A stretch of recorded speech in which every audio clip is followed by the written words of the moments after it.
அல்லேலூயா, உமக்கு மகிமை. சேனைகளின் கர்த்தாவே, உமக்கு மகிமை. நாங்கள் தேவனை பார்க்க வந்திருக்கிறோம், அவரை துதிக்க வந்திருக்கிறோம், அவரை மகிமைப்படுத்த வந்திருக்கிறோம், அவரை உயர்த்த வந்திருக்கிறோம், அவரை ஸ்தோத்தரிக்க வந்திருக்கிறோம், அவரை நன்றி அறிதலினால் போற்றி மகிழ்ந்து பாட துதிக்க வந்திருக்கிறோம். அவருடைய பரிசுத்த நாமத்திற்கு நீங்க துதிகள் செலுத்துவோமா? நாம் துதிகளை செலுத்துவோமா? சத்தமாய் சொல்லுவோமா? இந்த தேவன் என்றென்றைக்கும் உள்ள சதா காலங்களிலும் நம்முடைய தேவனாய் இருக்கிறார்.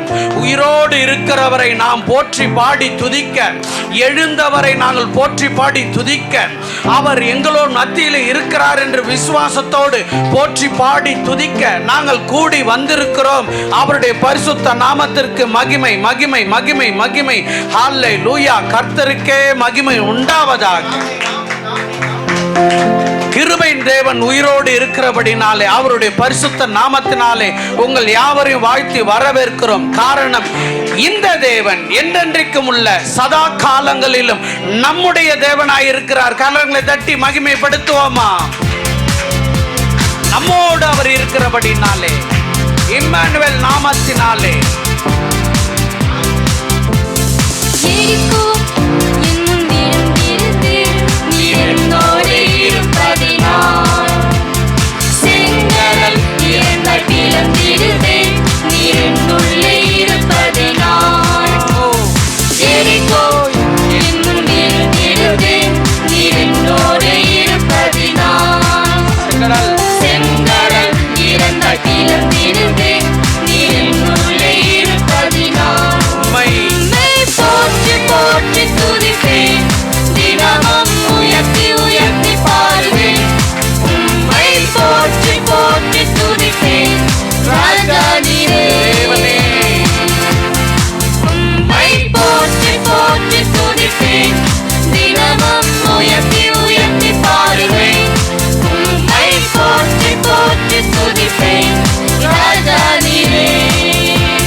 புது வாழ்வு தந்து விட்டீர், என்னை நீர் மீட்டுக் கொண்டீர், கிருபையால் சேர்த்துக் கொண்டீர், பலவானாய் மாற்றி விட்டீர், புது வாழ்வு தந்து விட்டீர், நீதியில் நடத்துகிறீர், அன்பினால் தாங்குகிறீர், நீதியில் நடத்துகிறீர், அன்பினால் தாங்குகிறீர்.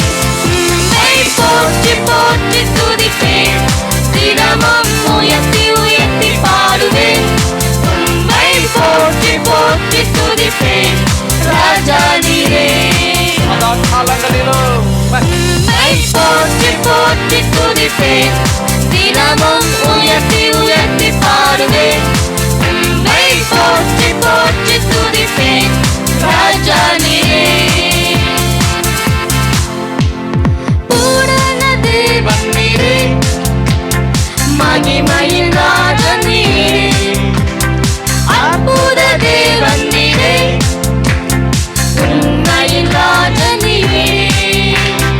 பூரண தேவன் நீரே,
அதிகாரம் 48வது வசனம் சொல்லுகிறது, பரலோக தேவனாகிய நம்ம பரிசுத்த பிதா பூரண சற்குணராய் இருக்கிறது போல, அல்லேலூயா, அவர் பூரண சற்குணராய் இருக்கிறார். அவர் சற்குணராய் இருக்கிறார், அதிலும் அதிகமாய் பூரண சற்குணராய் இருக்கிறார். அல்லேலூயா. இந்த தேவன் என்றென்றைக்கும் உள்ள சதா காலங்களில் உள்ள நம்முடைய தேவனாய் இருக்கிறார். இவர் எப்படி இருக்கிறார்? பூரண சற்குணராய் இருக்கிறார். அல்லேலூயா. சேர்ந்து பாடுவோமா? பூரண தேவன் இவர். பூரண தேவன் நீரே, மகிமையின் ராஜன் நீரே, அற்புத தேவன் நீரே, உண்மையின் ராஜன் நீரே.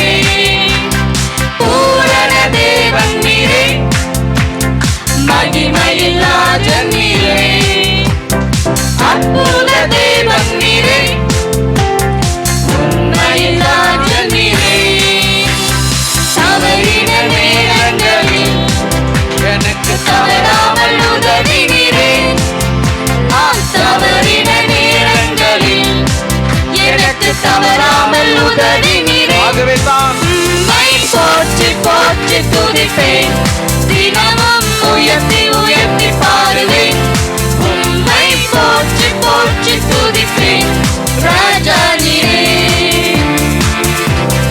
உம்மை போற்றி போற்றி துதிப்பேன், தினமும் உயர்த்தி உயர்த்தி பாடுவேன். உம்மை போற்றி போற்றி துதிப்பேன், ராஜா நீரே. அல்லேலூயா. வெறுமையாய் சும்மாய் நம்ம துதிக்க வரல, அவர் நம்மை மீட்டுக் கொண்டார். அல்லேலூயா. கடந்த ஞாயிற்றுக்கிழமை நமக்கு சொல்லப்பட்டது, கிருபையினால் ரட்சிக்கப்பட்டிருக்கிறோம், கிருபையினால் நிலை நிற்கிறோம், கிருபையினால் நாம் இன்று அவருடைய மகிமை சுதந்திரித்துக் கொண்டிருக்கிறோம். அல்லேலூயா. ஆகவே அவர் நம்மை மீட்டுக் கொண்டார் என்று அறிக்கை செய்வோம். என்னை நீர் மீட்டுக் கொண்டீர், இருவாயால் சேர்த்துக் கொண்டீர், நிலவானாய் மாற்றி விட்டீர், புது வாழ்வு தந்து விட்டீர். இன்று என்னை நீர் மீட்டுக் கொண்டீர், இருவாயால் சேர்த்துக் கொண்டீர், நிலவானாய் மாற்றி விட்டீர், தகப்பனே, புது வாழ்வு தந்து விட்டீர். நீதியில் நடத்துகிறீர், மிகுந்த அன்பினால் தாங்குகிறீர், ஆமென். நீதியில் நடத்துகிறீர், பரிசுத்த அன்பினால் தாங்குகிறீர். உம்மை போற்றி போற்றி துதிப்பேன், கொண்டாடி சொல்லுவோம், தினமும் உயர்த்தி அவர் கிருபை உயர்த்தி நம்மை பாடுவேன். தாங்குகிறது. உம்மை அவர் போற்றி சத்தியம் நம் போற்றி இருதயத்தை துதிப்பேன், பிரகாசிக்க பண்ணுவது போல வாழ்க்கையில வெளிச்சம் உண்டாகிறது. உம்மை போற்றி போற்றி துதிப்பேன், தினமும் உயர்த்தி உயர்த்தி பாடுவேன். உம்மை போற்றி போற்றி துதிப்பேன், ராஜா நீரே. எரிகோ என் முன் வீழ்ந்திடுதே, நீர் என்னோடு இருப்பதினால். அந்த செங்கடலோ செங்கடல் இறந்த தன் மகனுக்காக விழுந்திடுதே, எதையும் அவர் செய்ய என்னுள்ளே ஆயத்தம். இருப்பதினால். தன் ஜனங்களுக்காக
ராஜா நீரே.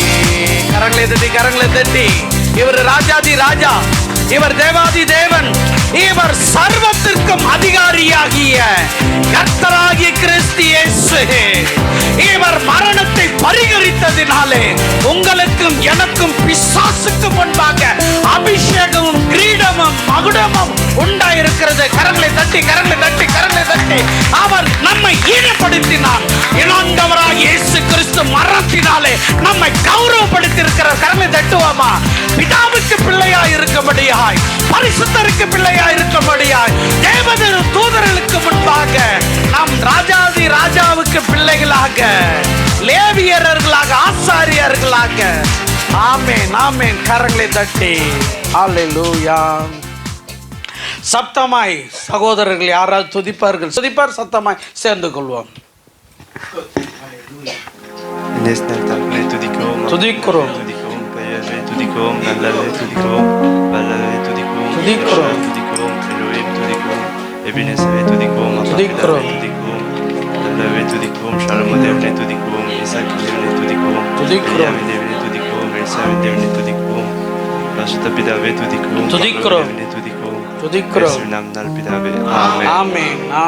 கரங்களை தட்டி தேவனை துதிப்போமா? உயிரோடு இருக்கிறவரை நாங்கள் நமஸ்கரித்து ஸ்தோத்தரிக்க வந்திருக்கிறோம். எங்களை காண்கின்றவரை நாங்கள் நமஸ்கரித்து ஸ்தோத்தரிக்க வந்திருக்கிறோம். எங்கள் வேண்டுதல்கள் விண்ணப்பங்கள் கேட்டு கண்ணீரை துடைத்து அதை கணக்கில் வைத்து நாங்கள் நினைப்பதற்கும் ஜெபிப்பதற்கும் மிகவும் அதிகமாக எங்களை ஆசீர்வதித்து எங்கள் குடும்பத்தாருக்கு முன்பாக, சபையாருக்கு முன்பாக தலை நிமிர பண்ணினார். அல்லேலூயா. இந்த தேவன் என்றென்றைக்கும் உள்ள சதா காலங்கள் நம்முடைய தேவனாய் இருக்கிறார். வாரத்தில் முதல் நாளிலே அவர் எழுந்த போது என்னை தொடாது என்று மரியாதை சொன்னார். ஆனா இன்றோ அவர் நம்மை தொட்டு கொண்டிருக்கிறார். நம் இருதயத்தில் வாசமாய் இருக்கிறார். இப்ப நம்ம சொல்லுவோமா? மகிமையடைங்க இயேசுராஜனே என்று. மகிமையடையும் இயேசுராஜனே, ஆமென். மாறாத நல்ல மேய்ப்பனே. மகிமையடையும் இயேசுராஜனே, மாறாத நல்ல மேய்ப்பனே. உந்தன் திருநாமம் வாழ்க, உலகெங்கும் உம்மரசு வருக. உந்தன் திருநாமம் வாழ்க, உலகெங்கும் உம்மரசு வருக வருக. மகிமையடையும் இயேசுராஜனே, மாறாத நல்ல மேய்ப்பனே. மகிமையடையும் இயேசுராஜனே, மாறாத நல்ல மேய்ப்பனே. உலகமெல்லாம் மீட்படைய உன் ஜீவன் தந்தீரையா. உலகமெல்லாம் மீட்படைய உன் ஜீவன் தந்தீரையா. மகிமையடையும் இயேசுராஜனே, மாறாத நல்ல மேய்ப்பனே. மகிமையடையும் இயேசுராஜனே, மாறாத நல்ல மேய்ப்பனே. பாவமெல்லாம் கழுவிடவே உன் ரத்தம் சிந்தினீரே. பாவமெல்லாம் கழுவிடவே உன் ரத்தம் சிந்தினீரே. மகிமையடையும் இயேசுராஜனே, மாறாத நல்ல மேய்ப்பனே. மகிமையடையும் இயேசுராஜனே, மாறாத நல்ல மேய்ப்பனே. சாபமெல்லாம் போக்கிடவே முள்முடி தாங்கினீரே. எங்கள் சாபமெல்லாம் போக்கிடவே முள்முடி தாங்கினீரே. மகிமையடையும் இயேசுராஜனே, மாறாத நல்ல மேய்ப்பனே. மகிமையடையும் இயேசுராஜனே, மாறாத நல்ல மேய்ப்பனே. பாடுகள் ஏற்றுக்கொண்டே என் துக்கம் சுமந்தீரையா. என் பாடுகள் ஏற்றுக்கொண்டே என் துக்கம் சுமந்தீரையா. மகிமையடையும் இயேசுராஜனே, மாறாத நல்ல மேய்ப்பனே. மகிமை அடையும் இயேசு ராஜனே, மாறாத நல்ல மேய்ப்பனே. கசையடிகள் கசையடிகள் ஆமை எனக்காக, காயங்கள் எனக்காக. சொல்லுவோமா? கசையடிகள் எனக்காக, அந்த காயங்கள் எனக்காக. மகிமை அடையும் இயேசு ராஜனே, மாறாத நல்ல மேய்ப்பனே. மகிமை அடையும் இயேசு ராஜனே, மாறாத நல்ல மேய்ப்பனே. மீண்டுமாய் மகிமையிடம் இயேசு ராஜனே என்று நாம பாட போகிறோம். கலிலேயரை என்ன பார்த்து கொண்டு இருக்கிறீர்கள் என்று தூதர்கள் கேட்டார்கள். காரணம் என்ன தெரியுங்களா? அவர்கள் கண் பிதுங்கி நடுக்கம் கொண்டு பார்த்து கொண்டிருந்தார்கள். அந்த தேவனை தான் நாம இப்பொழுது பாடிக்கொண்டிருக்கிறோம். அப்படியே எழுந்தருளி பிதாவுக்கு அருகில் சென்றார். அவர்கள் கண்டது அந்த ராஜாவை தான் இப்பொழுது நாம் சாதாரணமாய் பாடிக்கொண்டிருக்கிறோம். உள்ள பூரித்து பாடிக்கொண்டிருக்கிறோம். மகிழ்ச்சியா பாடிக்கொண்டிருக்கிறோம். அவர்கள் கலிலேயர்கள், நாமளோ கர்த்தராகி கிறிஸ்துவின் பிள்ளைகளாய் இருக்கிறோம். சந்தோஷமாய் பாடுவோமா? மகிமை அடைகின்ற மகிமை அடையும் இயேசு ராஜனே, மாறாத நல்ல மேய்ப்பனே. செய்வதற்காக மகிமை அடையும் இயேசு ராஜனே, மாறாத நல்ல மேய்ப்பனே. உந்தன் திருநாமம் வாழ்க, உலகெங்கும் உம்மரசு வருக. உந்தன் திருநாமம் வாழ்க, உலகெங்கும் உம்மரசு வருக வருக. மகிமை அடையும் இயேசு ராஜனே, மாறாத நல்ல மேய்ப்பனே. மகிமை அடையும் இயேசு ராஜனே, மாறாத நல்ல மேய்ப்பனே. யோவான் 3:16 பார்க்கிறோம். அவரை தந்தருளி சொந்த குமார் என்றும் பாராமல் அவரை நொறுக்க சித்தம் கொண்டு அவமான சின்னமாய் நிர்வாணமாய் நிற்க அவர் ஒப்பு கொடுத்தது காரணம் என்ன தெரியுங்களா? இன்று நாம் மகிழ்ச்சியோடு, ஆனந்தத்தோடு, சந்தோஷத்தோடு பிசாசுக்கு முன்பாக பிரிந்தவர்கள் நம்ம எழுந்து நிற்கபடியாய் இவ்வளவாய் அன்பு கூர்ந்தார். உலகமெல்லாம் மீட்படைய அவரை தந்தருளி உலகமெல்லாம் மீட்படைய இயேசுவே ஜீவன் தந்தீரையா. உலகமெல்லாம் மீட்படைய உம் ஜீவன் தந்தீரையா. மகிமை அடையும் இயேசு ராஜனே, மாறாத நல்ல மேய்ப்பனே. இப்போ மகிமை அடையும் இயேசு ராஜனே, மாறாத நல்ல மேய்ப்பனே. கசையடிகள் கசையடிகள் எனக்காக, காயங்கள் எனக்காக. உணர்ந்து சொல்லுவோம். கசையடிகள் அது எனக்காக, காயங்கள் எனக்காக. மகிமை அடையும் இயேசு ராஜனே, பலமாய் கைகளை தட்டி மாறாத நல்ல மேய்ப்பனே. எனக்காக என்று உணர்ந்து மகிமை அடையும் இயேசு ராஜனே, மாறாத நல்ல மேய்ப்பனே. உலகமெல்லாம் மீட்படைய உம் ஜீவன் தந்தீரையா. உலகமெல்லாம் மீட்படைய உம் ஜீவன் தந்தீரையா. மகிமை அடையும் இயேசு ராஜனே, மாறாத நல்ல மேய்ப்பனே. அவர் செஞ்சது எனக்காக, மகிமை அடையும் இயேசு அவர் ராஜனே, சித்தம் கொண்டது எனக்காக. மாறாத அது இன்று நல்ல நிறைவேறியிருக்கிறது. மேய்ப்பனே. உந்தன் திருநாமம் உந்தன் திருநாமம் வாழ்க, ஜீவன் தந்தீரே. உலகெங்கும் உம்மரசு வருக. சாபங்கள் ஏற்றீரே. உந்தன் திருநாமம் வாழ்க, உலகெங்கும் உம்மரசு வருக வருக. மகிமை அடையும் இயேசு ராஜனே, கைகளை தட்டி சொல்லுவோமா? மாறாத நல்ல வாழ்வு தந்தீரே. மேய்ப்பனே. மகிழ்ந்து பாடுகிறோம். மகிமை அடையும் இயேசு ராஜனே, மாறாத நல்ல மேய்ப்பனே. கைகளை தட்டி சொல்லி கொண்டிருப்போமா? இப்ப மகிமை அடைங்க சுவாமி. உங்க பிள்ளைகள் ஆடை அணிந்து கொண்டிருக்கிறோம். இப்ப மகிமை அடைங்க. அவன் நிர்வாணமாக்கலாம். நீ ரட்சிப்பு தந்து பட்டாடைகள், உயர்ந்த ஆடைகள் கொடுத்து கட்டி பிடித்து முத்திரை போட்டு உங்கள் நாமத்தை எங்களுக்கு கொடுத்திருக்கிறீர் சுவாமி. ஆண்டவரே, உமது ஆவி எங்களுக்கு கொடுத்திருக்கிறீர். கரங்களை தட்டி இப்ப மகிமை அடைங்க சுவாமி. என் குடும்பத்தில் சந்தோஷம் உண்டாயிருக்கிறது. இப்ப மகிமை அடைங்க சுவாமி. பாவத்தின் மேல எனக்கு ஒரு அதிகாரம் உண்டாயிருக்கிறது. இப்பொழுது மகிமை அடைங்க சுவாமி.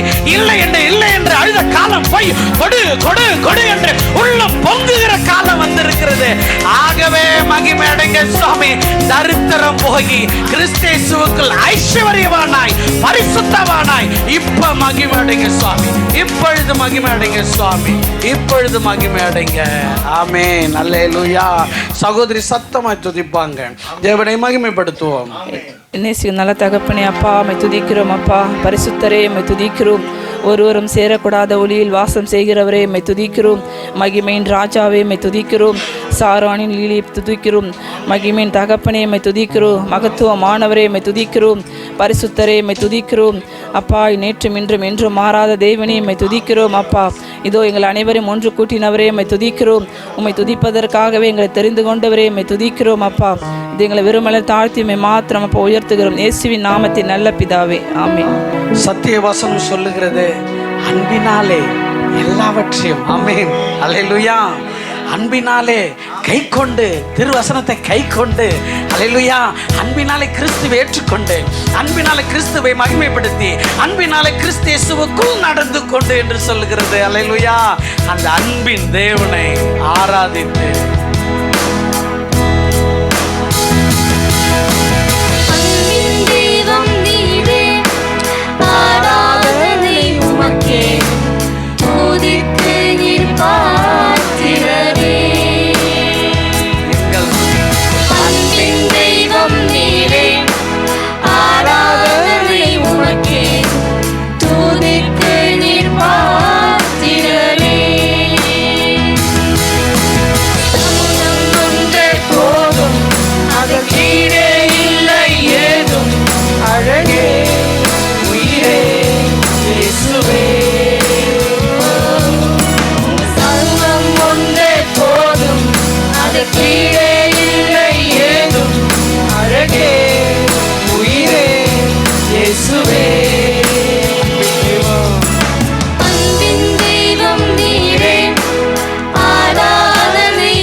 பரிசுத்தர் பரிசுத்தர் பரிசுத்தர், பாவத்தை பாராத சுத்த கர்த்தரே, நீங்க பரிசுத்தர் பரிசுத்தர் பரிசுத்தர்.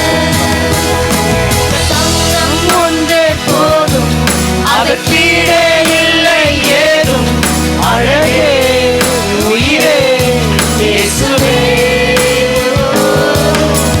சமூகம் ஒன்றே போதும், அதற்கீழே இல்லை ஏதும், அழகே உயிரே இயேசுவே.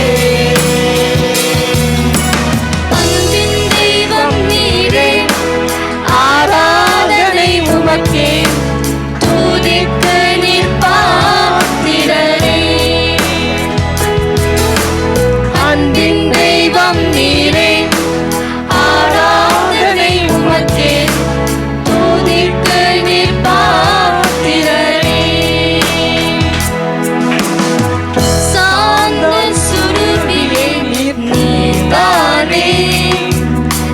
பரிசுத்தர் பரிசுத்தர் பரிசுத்தர்.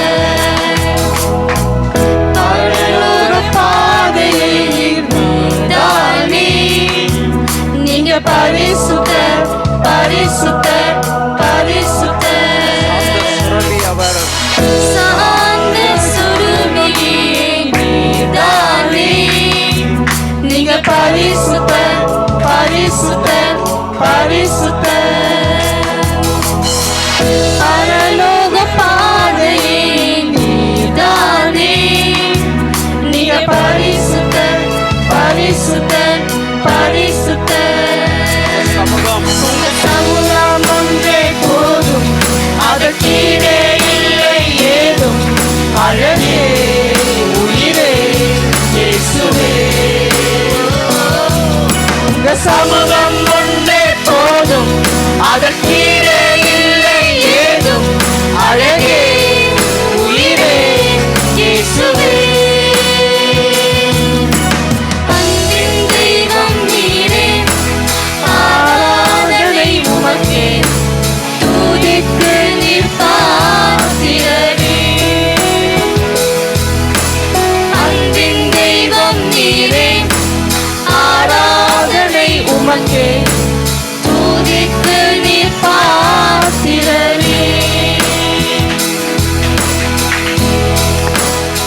வேதம் சொல்லுகிறது, நம்முடைய கையின் கிரியினாலே, நாம் மாம்ச எண்ணம் கொண்டு கிரியை நடப்பித்ததினாலே அவருக்கு கோபம் ஊட்டினவர்களாய் இருக்கிறோம். ஆனால் அதற்கு நிகராய் அவர் கோபத்தினாலே நம்மை ரட்சிப்புகளால் நடத்தாமல், தமது பிள்ளையாய் மாற்றாமல் அன்பினாலே இதை செய்திருக்கிறார். இன்னொரு முறை ஆவியானவரோடு கூட இணைந்து உள்ளத்தின் ஆழத்திலிருந்து அந்த அன்பின் தேவனை சொல்லுவோமா? அன்பின் தெய்வம் நீரே, உங்க அன்பினாலே, ஆராதனை உமக்கே, உங்க அன்பினாலே துதிக்கு நீர் பாத்திரரே. சம்பாத்தியம் பண்ணுகிறவர்களாக, குடும்பம் பண்ணுகிறவர்கள், அன்பின் தேவனை தெய்வம் நீரே, தேடுகிறவர்களாக, ஆராதனை ஆராதனை உமக்கே, செய்கிறவர்களாக. துதிக்கு அன்பு நீர் தாம்பா, எல்லாமே உங்க அன்பு பாத்திரரே. தாம்பா. சமூகம் சமூகம் ஒன்றே போதும், அதற்கீடே இல்லை ஏதும். அழகே உயிரே இயேசுவே, சமூகம் ஒன்றே போதும், அதற்கீடே இல்லை ஏதும். அழகே உயிரே இயேசுவே. அன்பின் தெய்வம் நீரே, ஆராதனை உமக்கே, துதிக்கு நீர் பாத்திரரே. அவரை நோக்கி பார்த்து சொல்லுவோம், அன்பின் தெய்வம் நீரே, நீங்கள் ஆமா ஆராதனை உமக்கே, துதிக்கு நீர் பாத்திரரே. உங்க சமூகம் உங்க சமூகம் ஒன்றே போதும், அதற்கீடே இல்லை ஏதும். அழகே உயிரே இயேசுவே, உங்க சமூகம் ஒன்றே போதும், அதற்கீடே இல்லை ஏதும். அழகே உயிரே இயேசுவே. அன்பின் தெய்வம் நீரே, ஆராதனை அவரை உமக்கே, நோக்கி பார்த்து சொல்லுங்கள். துதிக்கு நீர் பாத்திரரே. பரலோகத்துல கோடான கோடி தூதர்கள் துதித்து கொண்டிருக்கிற இந்த நேரத்துல நீரே, இயேசு கிறிஸ்து மரணத்தினால தீர்க்கப்பட்ட நம்முடைய துதிகளின் மத்தியில வாசம் செல்லும்படிக்காய் நீர் பாத்திரரே. அவர் நீடிய சாந்தம் உள்ளவராய், அவர் பொறுமை உள்ளவராய் நமக்காக காத்திருந்து நம்ம ஒவ்வொருவரையும் அவருடைய சமூகத்தில் கிட்டி சேர தமது கிருபைகளை விளங்கப்படுத்தினாரே. அவரை நோக்கி பார்த்து சொல்லுங்க, ஆண்டவரே சாந்த சொருபியாய் நீர் தான் இந்த பூமியில இருந்தீங்க ராஜா. நீர் பரலோகத்துக்கு செல்லக்கூடிய வழியாக பாதையாக நீர் இருந்தபடியினால நீரே பரலோகத்திலிருந்து இறங்கினவரும் பரலோகத்துக்கு ஏறுகிறவருமாக இருக்கிறேன் என்று சொல்லி வசனம் சொல்லுகிறது. உடைய வார்த்தையை நாங்கள் விசுவாசிக்கிறோம். சாந்த சுரபியே நீதானே, அவரை பார்த்து சொல்லுங்க, நீங்க பரிசுத்தர் பரிசுத்தர் பரிசுத்தர்.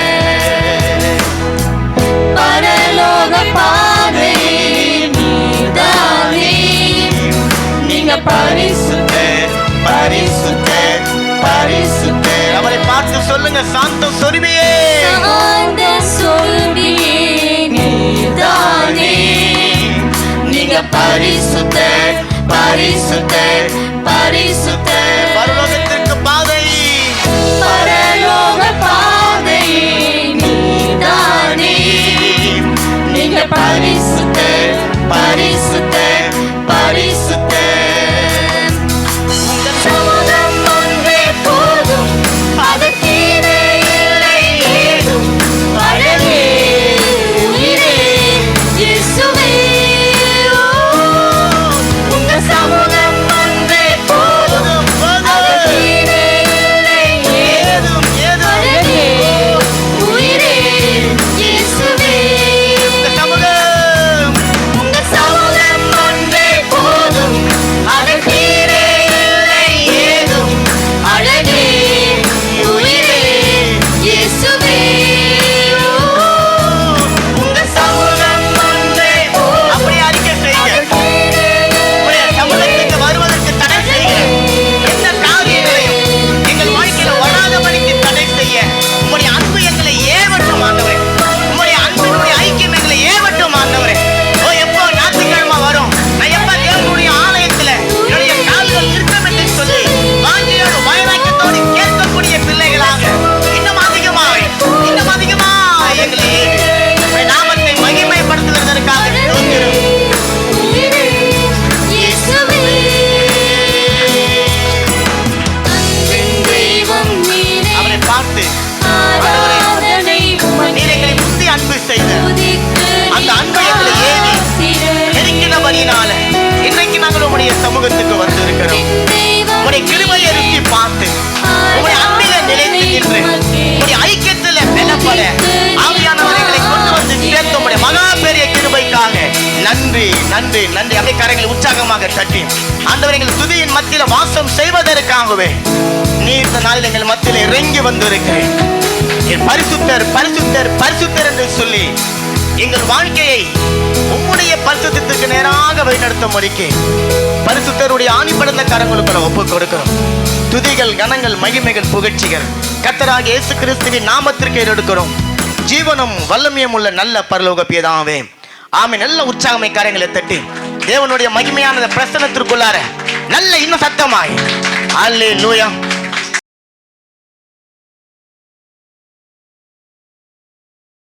மீண்டுமாய் உங்கள் ஒவ்வொருவரையும் கர்த்தராகிய இயேசு கிறிஸ்துனுடைய பரிசுத்த நாமத்தினாலே நாங்கள் வாழ்த்தி வரவேற்கிறோம். கடந்த வாரம் நம்ம ஒரு முக்கியமான ஒரு காரியத்தை குறித்து நம்ம தியானித்தோம். அது என்னதுங்க? யாருக்காவது ஞாபகம் இருக்குதுங்களா? விசுவாசத்தை குறித்து நம்ம அதை தியானித்தோம். அப்போ விசுவாசம் என்றால் என்ன என்பதை குறித்து நம்ம தெளிவாக சென்ற வாரம் பார்த்துருந்தோம். நான் விசுவாசிக்கிறேன், அது உங்கள் எல்லாருக்கும் பிரயோஜனமாக இருந்ததுன்னு சொல்லிட்டு விசுவாசத்தை குறித்து நம்ம சென்ற வாரம் பார்த்துருந்தோம். அதுக்கு மூல வசனமாக நம்ம எபிரேயர் 11வது அதிகாரத்தினுடைய முதல் வசனத்தை நம்ம வாசித்தோம். மறுபடியும் வாசிங்க. எபிரேயர் 11:1. விசுவாசமானது நம்பப்படுகிறதின் உறுதியும் காணப்படாதவைகள் நிச்சயமாயிருக்கிறது. இந்த வசனம் சொல்லுது பாருங்களேன். விசுவாசமானது நம்பப்படுகிறவைகளின் உறுதியும் காணப்படாதவைகளின் நிச்சயமாயிருக்கிறது. அப்போ இந்த சென்ற வாரம் இதை குறித்து ரொம்ப விரிவாக ரொம்ப டீட்டெயிலாக நம்ம பார்த்தபடினால நம்ம அந்த காரியத்துக்குள்ளே நான் போகலை. ஆனால் நான் உங்களுக்கு சென்ற வாரத்தினுடைய சுருக்கத்தை சொல்கிறேன். அப்போ விசுவாசம் என்றால் என்ன? நான் எதிர்பார்த்து நான் நம்பி காத்திருக்கிற ஒரு காரியத்தின் மேலே எனக்கு இருக்கிற மாறாத உறுதி. என்னதுங்களா? அது இப்போ எந்த சூழ்நிலையிலும் அது மாறாது. ஆமீன். நான் ஒரு காரியத்தை எதிர்பார்த்து கொண்டிருக்கிறேன், அந்த காரியம் எனக்கு நிச்சயமாக கிடைக்கும் என்று சொல்லி அந்த கிடைக்கக்கூடிய காரியத்தின் மேலே ஒரு மாறாத, விலகாத, நீங்காத ஒரு உறுதியை நான் வைத்துக்கொண்டு இருப்பதற்கு பேரு தான் விசுவாசம். நான் நம்புகிற காரியம் என்னுடைய கண்களில் நான் பார்க்குற விதத்தில் இல்லை.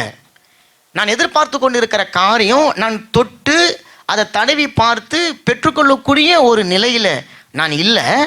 ஆனால் அந்த காரியம் வேதத்தில் சொல்லியிருக்கிற பிரகாரமாக நான் அதை முழு நிச்சயமாய் நான் நம்பிக்கொண்டு இருக்கிறதுக்கு பேர் தான் விசுவாசம். அப்போ அதை சென்ற வாரம் அதை குறித்து நம்ம பார்த்தோம். ரெண்டாவது, விசுவாசம் அப்படின்னு சொல்கிறது ஏதோ உணர்ச்சிகளின் அடிப்படையில், உணர்வுகளின் அடிப்படையில் நமக்கு வருவது கிடையாது. உணர்ச்சியின் அடிப்படையில். இப்போ பாருங்கள், ஒரு சிலருக்குலாம் உங்களுக்கு தெரியும், இயேசு கிறிஸ்து கல்வாரி சிலுவையில் அவர் அடிக்கப்பட்டு ஆணிகள் அடித்து தொங்கின்னு இருக்கார் இல்லைங்களா? என்ன பாருங்கள் எல்லாருமா, இங்கே பாருங்கள், வேதம் வாசிக்கிறீங்க என்ன பாருங்கள். இப்போ நம்ம கத்தோலிக்க கோயிலுக்கெல்லாம் போயிருக்கிறோம் தானே அந்த காலத்தில். இயேசு கிறிஸ்து சிலுவையில் தொங்கின்னு இருக்கிற, சிலுவையில் இருக்கிற இயேசு எப்படி இருப்பாருங்க?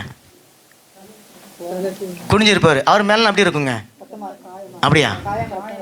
மேலாம் காயம் இருக்குமா? பார்த்துருக்குறீங்களா?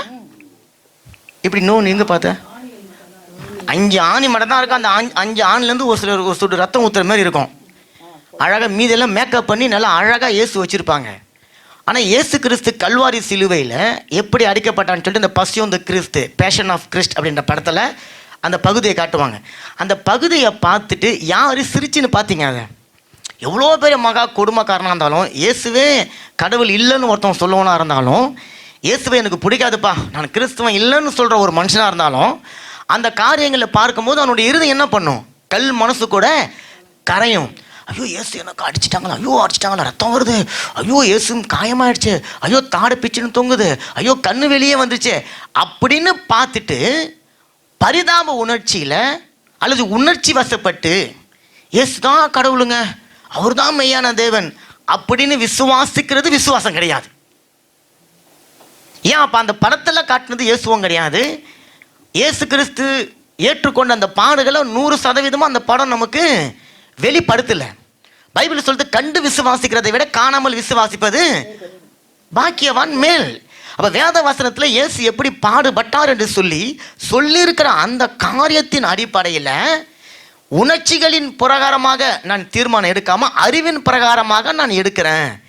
இயேசு எனக்காக எப்படி ஜீவனை கொடுத்தாரு, அவர் ஜீவனை கொடுத்ததுனால எனக்கு என்ன நடந்தது, நான் எப்படி இருந்தால் என்னுடைய வாழ்க்கை இன்னைக்கு எப்படியாக மாற்றப்பட்டு இருக்கிறது என்பதை ஒரு மனுஷன் அறிஞ்சு, ஓ அப்போ அந்த இயேசு கிறிஸ்து தான் மெய்யான தேவன், என்னை பாவத்திலிருந்து அக்கிரமத்திலிருந்து மிருதலிலிருந்து என்னை அவர் காத்து கொண்டாரு, நான் அதை விசுவாசிக்கிறேன் என்று சொல்லி ஒரு மனுஷன் நினைக்கலாம் பாருங்க, அதை நிச்சயமாக நம்புகிறான் பாருங்க, அதுதான் விசுவாசம். அப்போ அந்த உணர்ச்சிகளின் அடிப்படையில் இருக்கக்கூடிய தீர்மானம் அது இது விசுவாசம் இல்லை அப்படின்னு சொல்லி நம்ம பார்த்தோம். அதே போல் சாராளை குறித்து பார்த்தோம். சாராளுக்கு 90 வயசு ஆயிடுச்சு. எத்தனை வயசில் வாக்குத்தத்தம் பண்ணாருங்க ஆபிரகாமுக்கு? 75 வயசில் வாக்குத்தத்தம் பண்ணும்போது சாராளுக்கு என்ன வயசுங்க? 65 வயசு. 65 வயசில் நான் உனக்கு ஒரு குமாரனை கொடுப்பேன்னு சொல்லிட்டு போன பிறகு இந்த அம்மா இப்போ 90 வயசு ஆயிடுச்சு. இப்போ 90 வயசில் ஐயோ எனக்கு குழந்தையே இல்லையே அப்படின்னு சொல்லிட்டு அதில் அழுது கஷ்டப்பட்டு வெம்பி உணர்ச்சி வசப்பட்டு, அல்ல எனக்கு குழந்தை தரேன்னு சொன்னார், அவர் தான் உண்மையான கடவுள்னு சொல்லி நான் விசுவாசிக்கிறேன் என்று சொல்லி அவங்க நம்புன அது விசுவாசம் இல்லை. மாறா விசுவாசம் உணர்ச்சிகளின் அடிப்படையில் கிடையாது, நம்முடைய அறிவுகளின் அடிப்படையில். ஆபிரகாமுக்கு சொல்லிட்டாங்க உனக்கு குழந்தை பிறக்கும்னு சொன்னோன்னே அந்த குழந்தை பிறக்கும் என்று சொல்லி அந்த குழந்தைய உறுதியை நம்பிக்கொண்டு இல்லாமல் குழந்தை கொடுப்பேன்னு சொன்ன தேவனை உறுதியாக பற்றி கொண்டு இருக்கிறதுக்கு பேர் விசுவாசம். ரெண்டாவது, எனக்கு ஒன்று கொடுக்குறேன்னு சொல்லிட்டாரு, இப்போ ஒரு குழந்தை கொடுக்குறேன்னு சொல்லிட்டாரு, ஒரு வீடு தரேன்னு சொல்லிட்டாரு, ஒரு வேலை தரேன்னு சொல்லிட்டாரு, ஒரு வீசா தரேன்னு சொல்லிட்டாரு, அல்லது ஒரு நிரந்தரமான வேலை தரேன்னு சொல்லிட்டாரு. இன்றைக்கி நான் பார்க்குறேன் எனக்கு குழந்தை இல்லை, இன்றைக்கி நான் பார்க்குறேன் எனக்கு வீடு இல்லை, இன்றைக்கி ஒரு நல்ல வேலை இல்லை, அல்லது எனக்கு சரீர ஆரோக்கியம் இல்லை, அதனால் அது என்னுடைய வாழ்க்கையில் இல்லைன்னு சொல்லி அர்த்தம் இல்லை. என் கண்களால் அதை பார்க்க முடியல என்பதனால அது இல்லை என்று சொல்லி அர்த்தம் இல்லை.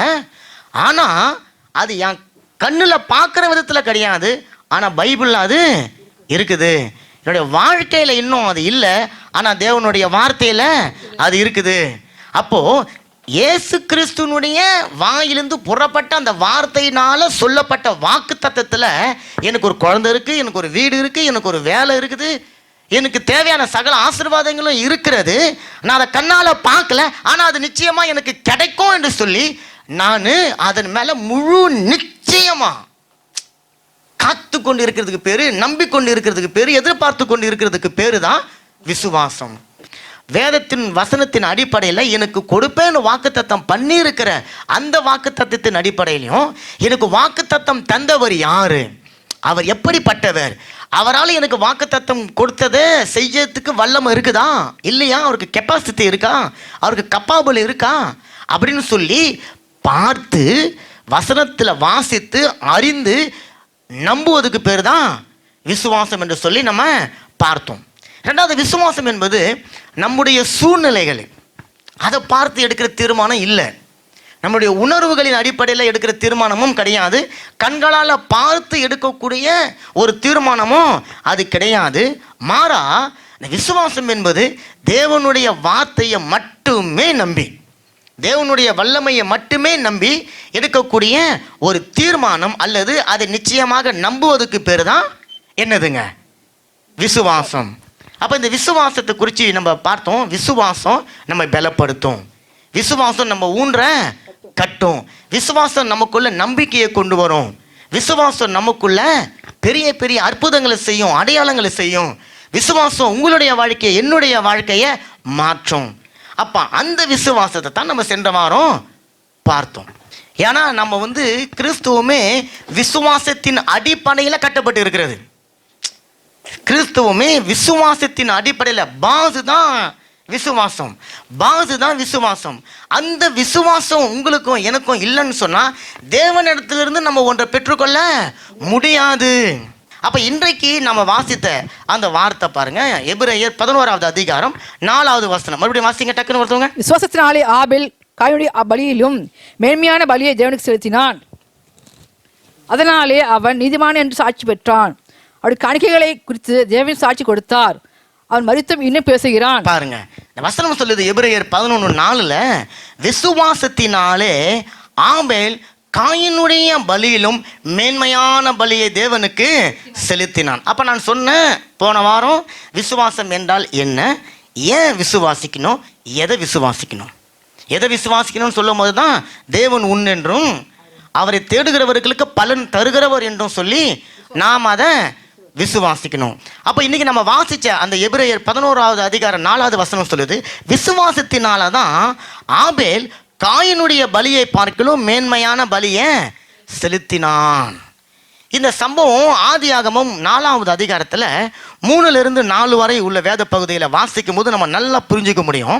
இந்த வசனம் சொல்லுது பாருங்க, சில நாள் சென்ற பின்பு காயின் நிலத்தின் கனிகளை காணிக்கையாக கொண்டு வந்தான். ஆபேல் தன் மந்தையின் தலையீட்டுகளிலும் அவைகளில் கொழுமையானவைகளிலும் சிலவற்றை கொண்டு வந்தான்.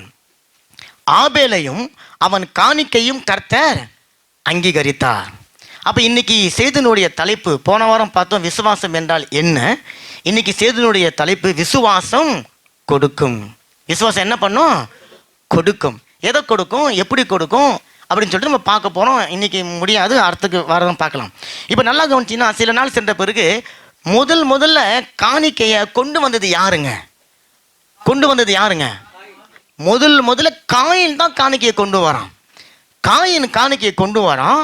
அதே போல ஆபேலும் தன்னுடைய மந்தையின் தலையீட்டுகளில் சிலவற்ற கொழுமையான சிலவற்ற கர்த்தருக்காக காணிக்க கொண்டு வந்தான். இப்போ காயினுக்கும் ஆபேலுக்கும் காணிக்கை ஒன்று கொண்டு போய் கொடுக்கணும் அப்படி என்பதை யார் சொல்லியிருப்பா, எப்படி அவங்க தெரிஞ்சிருந்திருப்பாங்க? ஆமாம், அவங்க அப்பா அம்மா தான் சொல்லியிருப்பாங்க. அதனால தான் நான் சொல்கிறேன், எந்த ஒரு காரியமாக இருந்தாலும் பெற்றோர்களுக்கு அது புரிஞ்சாதான் பிள்ளைகளுக்கு அது புரிய வைக்க முடியும். பாருங்கள், நம்ம சின்ன வயசில் கத்தோலிக்க கோயிலுக்கு நம்ம போயின்னு இருப்போம். போயின்னு இருக்கும்போது கோயில் வாசலில் போனோடனே எங்கள் அம்மா என்ன பண்ணுவாங்க, எல்லார் கையிலையும் ஒரு 50 பைசா, ஒரு €1, அது ஏதோ அப்போ தெரியுதுங்களா, காயின்ஸை கையில் கொடுத்துட்டு சொல்லுவாங்க, உண்டி எடுத்துன்னு வராங்க, நீங்கள் அதில் போடணும். நம்ம கொண்டு போய் அதை உண்டி எடுக்கும்போது அங்கே போடுறோம். இப்போ அவங்க சின்ன வயசில் அதை நமக்கு சொல்லி கொடுத்தாங்கல்ல, அது இன்னைக்கு நமக்கு கொடுக்கணும் அப்படின்ற ஒரு உணர்வு வருது. அப்போ அதே போல தான் ஆபேல் காயினுக்கும் தேவனுக்காக எதையோ ஒன்று நீங்கள் கொடுக்கணும் என்கின்ற ஒரு விஷயத்த ஆபேலும் காயினும் தெரிந்து கொள்கிறபடி ஆதாமும் ஏவாள் அவங்களுக்கு சொல்லி கொடுத்துருப்பாங்க. ஏன்னு சொன்னால், பாருப்பா, நம்ம வாழ்ந்து கொண்டு இருக்கிற இந்த வாழ்க்கை தேவனால் கொடுக்கப்பட்டது. நாங்கள் ஒரு ஏதேன் தோட்டத்தில் இருந்தோம்னா அங்கே ஒரு சில தவறுகள் நடந்தது. ஆனாலும் தேவன் எங்களை சபித்து எங்களை சாகடிச்சிடாம நாங்கள் வாழக்கூடிய ஒரு நிலத்தை உருவாக்கி வாழ தேவையான சகல வசதிகளையும் செய்து கொடுத்து எங்களை கொண்டு வந்து இங்கே வச்சிருக்கிறாரு. நீ மேய்க்கிறிய ஆடு, அது கூட தேவனால் கொடுக்கப்பட்டது. நீ வச்சிய மரம் செடி கொடிகள், இதுவும் தேவன் தான் நமக்கு கொடுத்தது. அவர் எல்லாவற்றையும் எங்களுக்கு இலவசமாக கொடுத்தாரு.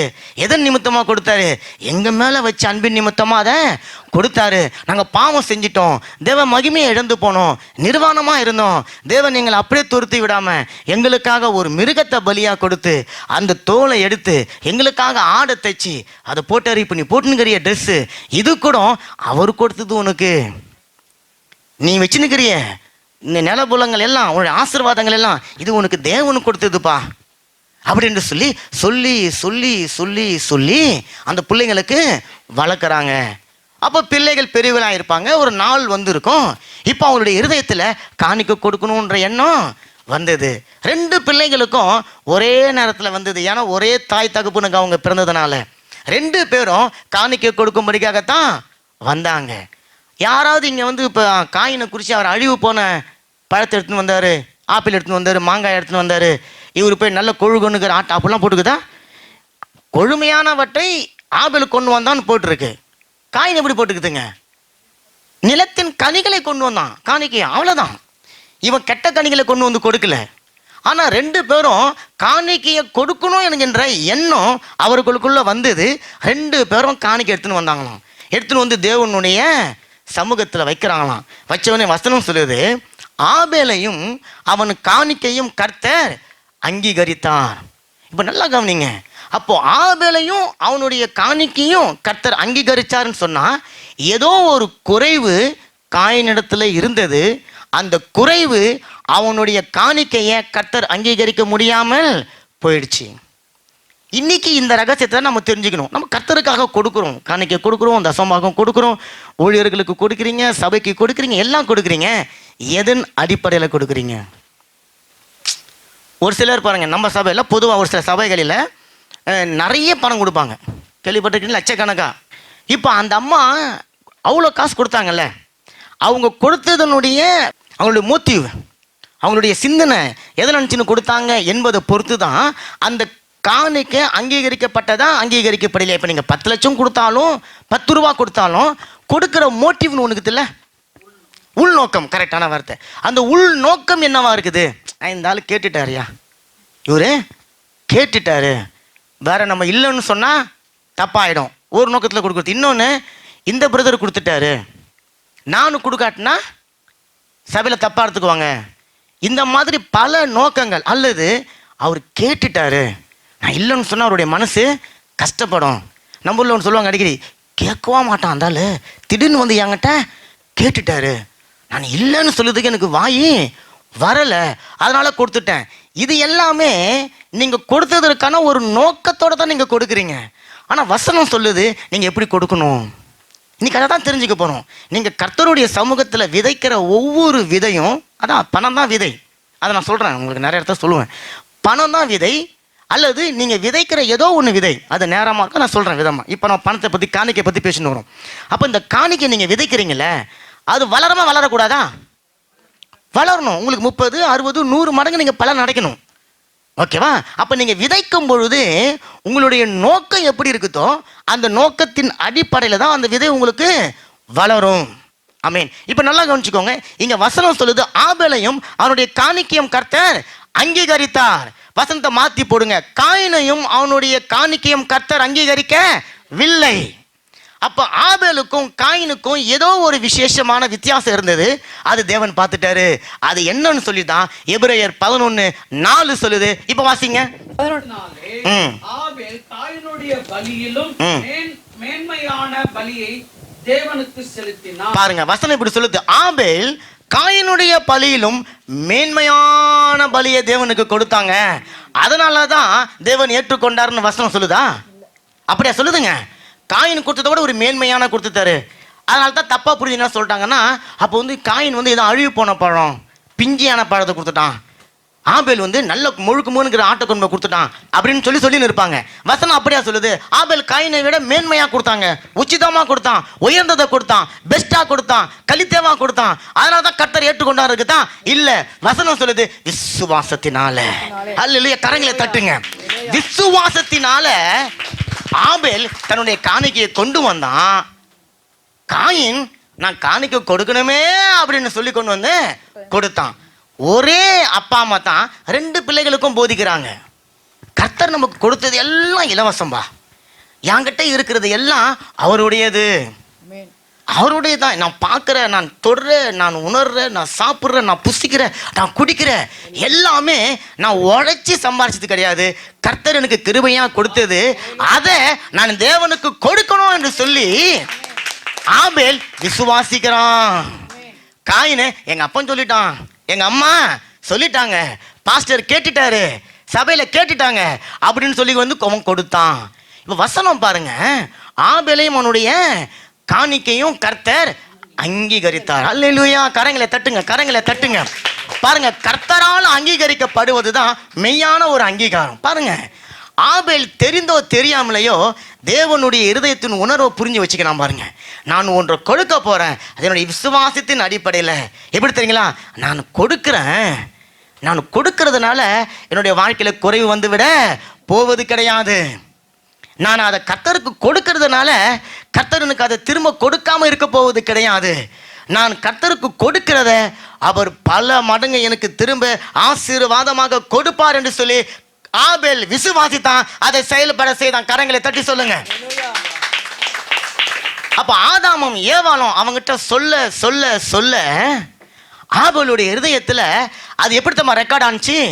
விசுவாசம் விசுவாசம் விசுவாசம், நீ விசுவாசி நீ விசுவாசி நீ விசுவாசி என்று சொல்லி அவனுக்குள்ள விசுவாசமா மாறினது. அதைத்தான் நான் சொல்றேன், பெற்றோராக இருக்கிற நீங்களும் நானும் நம்முடைய பிள்ளைங்கள்கிட்ட சொல்லக்கூடிய காரியம் தேவன் மேல வைக்கிற விசுவாசத்தை குறித்து தான் இருக்கணும். அல்லேலூயா, கரங்களை தட்டுங்க. இன்னைக்கு ஞாயிற்றுக்கிழமை ஏமா நீ சபைக்கு வர? நீ கட்டு போடுவ, நீ கூட கூடி கட்டு போடுவ, நீ வீட்டில் இருந்தா டிவி பார்ப்ப, நீ வீட்டில் இருந்தா சினிமா பார்ப்ப, நீ அப்படியாக்க இப்படியாக்க, அதை சொல்லி யாரும் சபைக்கு கொண்டு வரக்கூடாது. ஏன்னா இதையெல்லாம் செய்யாம நல்லவனா நிறைய பேர் வாழ்ந்துன்னு இருக்கிறோம். அதை சொல்லி உங்களுடைய பிள்ளை என்னுடைய பிள்ளையை நீங்க கொண்டு வரக்கூடாது. நான் தேவனை ஆராதிக்க போறேன், அவருடைய சமூகத்துக்கு போனா தெய்வீக பிரசனத்தை நான் உணர்வேன். தேவனை ஆராதிக்கிற ஒரு கூட்டத்தோடு கூட, களிப்புள்ள ஒரு கூட்டத்தோடு கூட, அவருடைய மகிமையின் பிரசன்னம் பிரஸ்தாபம் தங்கியிருக்கிற இடத்துல நீ வந்து கர்த்தருடைய வார்த்தையை கேளு. அதுதாம்மா உன்னுடைய வாலிப வயதுல நீ கெட்டு போகாம உன்னுடைய வழியை சுத்திகரித்து நேரான பாதையில நடத்தி கொண்டு போவோம். நீ வந்து தேவனுக்குரிய கனத்தையும் தேவனுக்கு செலுத்த வேண்டிய மகிமையும் நீ செலுத்து. அதனால உன்னுடைய வாழ்க்கை ஆசீர்வாதமா இருக்கும். இத சொல்லி நான் என் பிள்ளைங்களை கொண்டு வரணும், நீங்க உங்களுடைய பிள்ளைங்களை கொண்டு வரணும். ஏன்னு சொன்னா பைபிள் சொல்லுது, பிள்ளைகளுடைய இருதயத்துல மதி ஈனம் ஓட்டின்னு இருக்குமா. என்ன ஓட்டின்னு இருக்கும்? மதியின ஓட்டின்னு இருக்கும். அதை பிரம்பால எடுத்து நீங்க ஓட்டுங்க. 2 அர்த்தங்குது பிரம்புக்கு. தாவீது சொல்றாரு, நான் மரண இருளின் பள்ளத்தாக்கில் போனாலும் உன்னுடைய கோலும், அதான் பிரம்பு, உன்னுடைய பிரம்பும் உன்னுடைய தடியும் என்னை தேட்டும்னு சொன்னா, அப்ப ஆண்டவர் கோலை வச்சுனே அவன் அடிச்சுன்னு வர்றாரு. அது கிடையாது. கோல் என்பது தேவனுடைய வார்த்தை. வசனம் சொல்றது பிள்ளையுடைய இருதயத்துல மதியினை ஒட்டி இருக்கும்பா.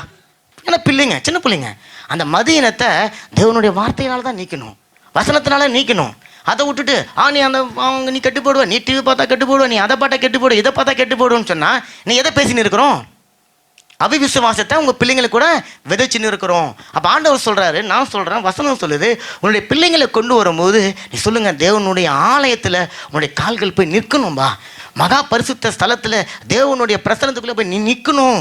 தேவனை தொழுது கொள்ளுகிற அந்த சந்ததி கூட போய் நீ நிற்கணும். தேவனுடைய வார்த்தை நீ கேட்கணும், அவருடைய வசனத்தை நீ கேட்கணும். வேதத்தை எடுத்து நீ வாசிக்கிறதுக்கு அங்கதான் உனக்கு கற்றுக் கொடுக்கப்படுகிறது. உன்னுடைய ஆவிக்குரிய வாழ்க்கை கட்டி எழுப்பப்படும். தேவன் மேல இருக்கிற விசுவாசத்தை நீ கட்டி எழுப்பப்படுவ. கர்த்தரை தேடுறதுனால உண்டாகக்கூடிய ஆசீர்வாதங்களை குறித்து நீ அறிஞ்சு கொள்வ.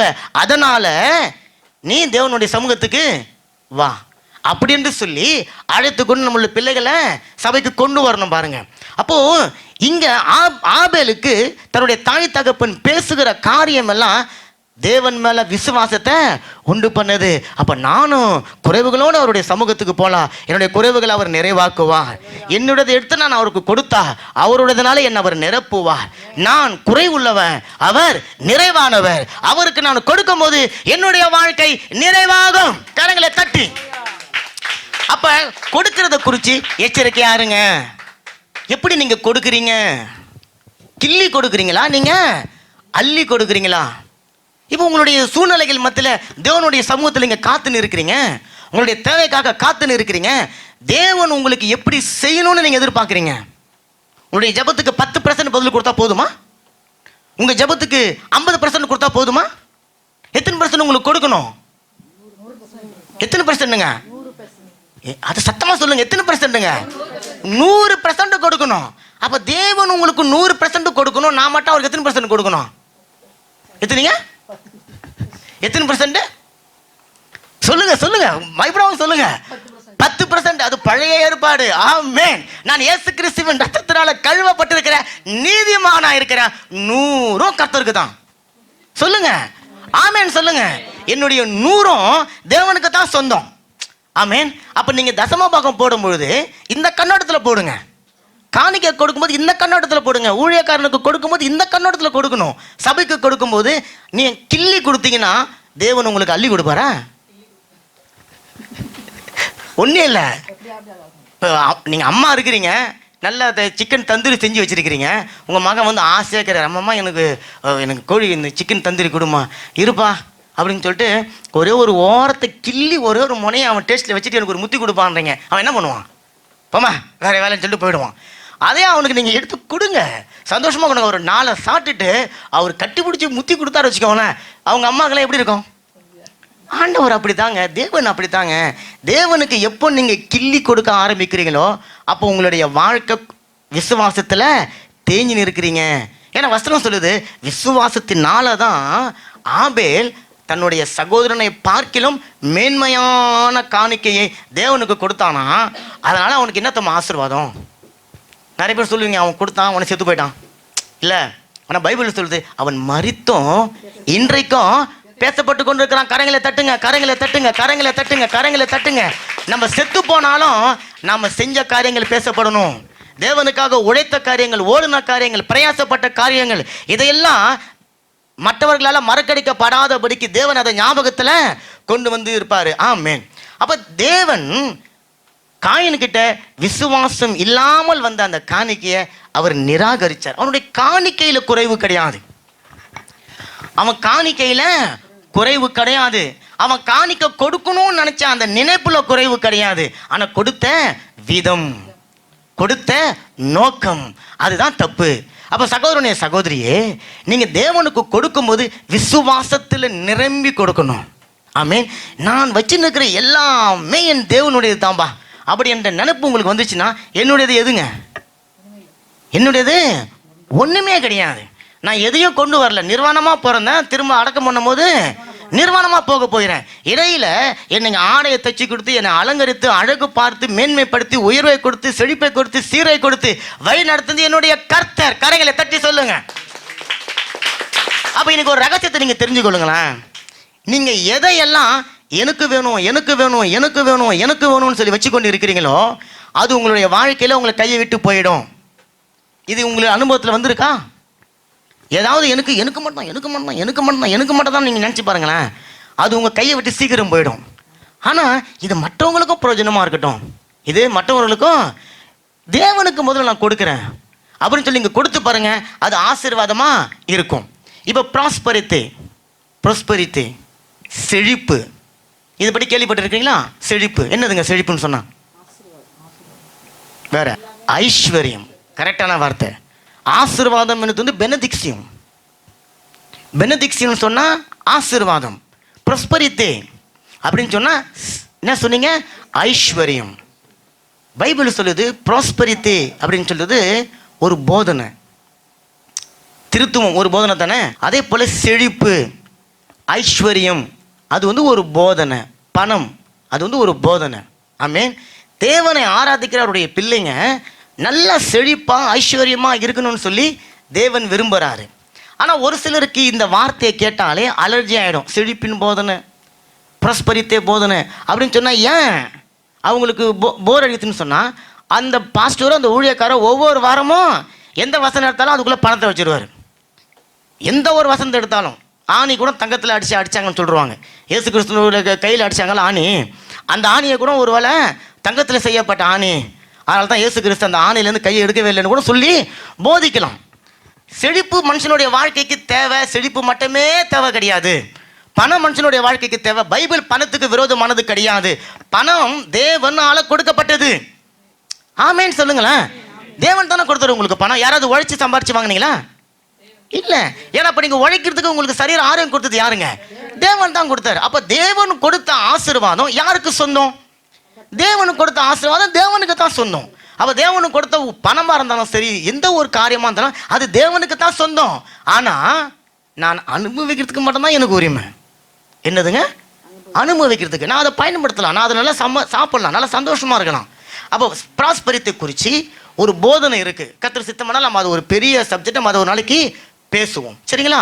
அப்போ அந்த ப்ராஸ்பரித்தை நிறைய பேருக்கு பிடிக்காமல் போனது. பணத்தை கேட்குறது, பணத்தை கொடுக்கறது, தசமபாகன்ற வார்த்தையே, காணிக்கைன்ற வார்த்தையை நிறைய பேருக்கு பிடிக்காமல் எரிச்சல் ஆடியதுக்கான காரணம் தசம பாகத்தை குறித்து தவறான விளக்கங்கள் நிறைய வந்து கொண்டு இருக்கு. நம்ம அதை தசம பாகத்தை குறித்து பேசுகிற காரியத்தில் நம்ம பேசுவோம். இன்னைக்கு நம்ம எதை குறித்து பேசினுக்கிறோம்?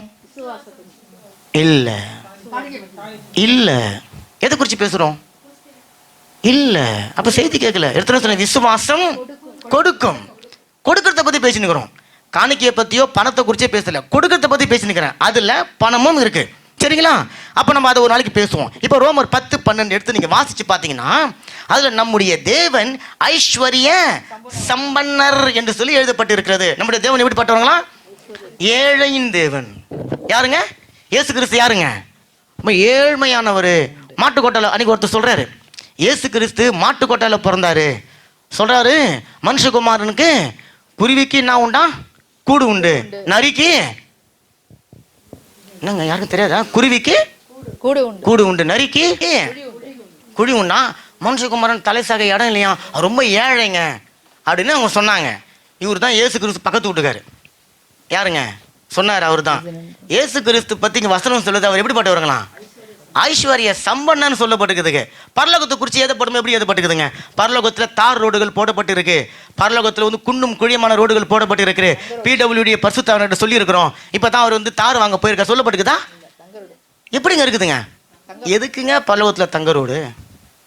பூமியில் பயன்படாத தங்கத்தை பரலோகத்தில் கொண்டு வச்சு தேவன் என்ன பண்ண போறாரு? யோசனை பண்ணி பாருங்க. இயேசு கிறிஸ்து ஏழ்மையின் தேவன், அவர் பட்னியாக இருந்த தேவன், அவர் பசியாக இருந்த தேவன் அப்படின்னு சொல்லிட்டு பார்க்குறாரு. நீ இதெல்லாம் ஒரு நாளைக்கு பேசலாம், ஒரு நாளைக்கு பார்க்கலாம், புரிதுங்களா?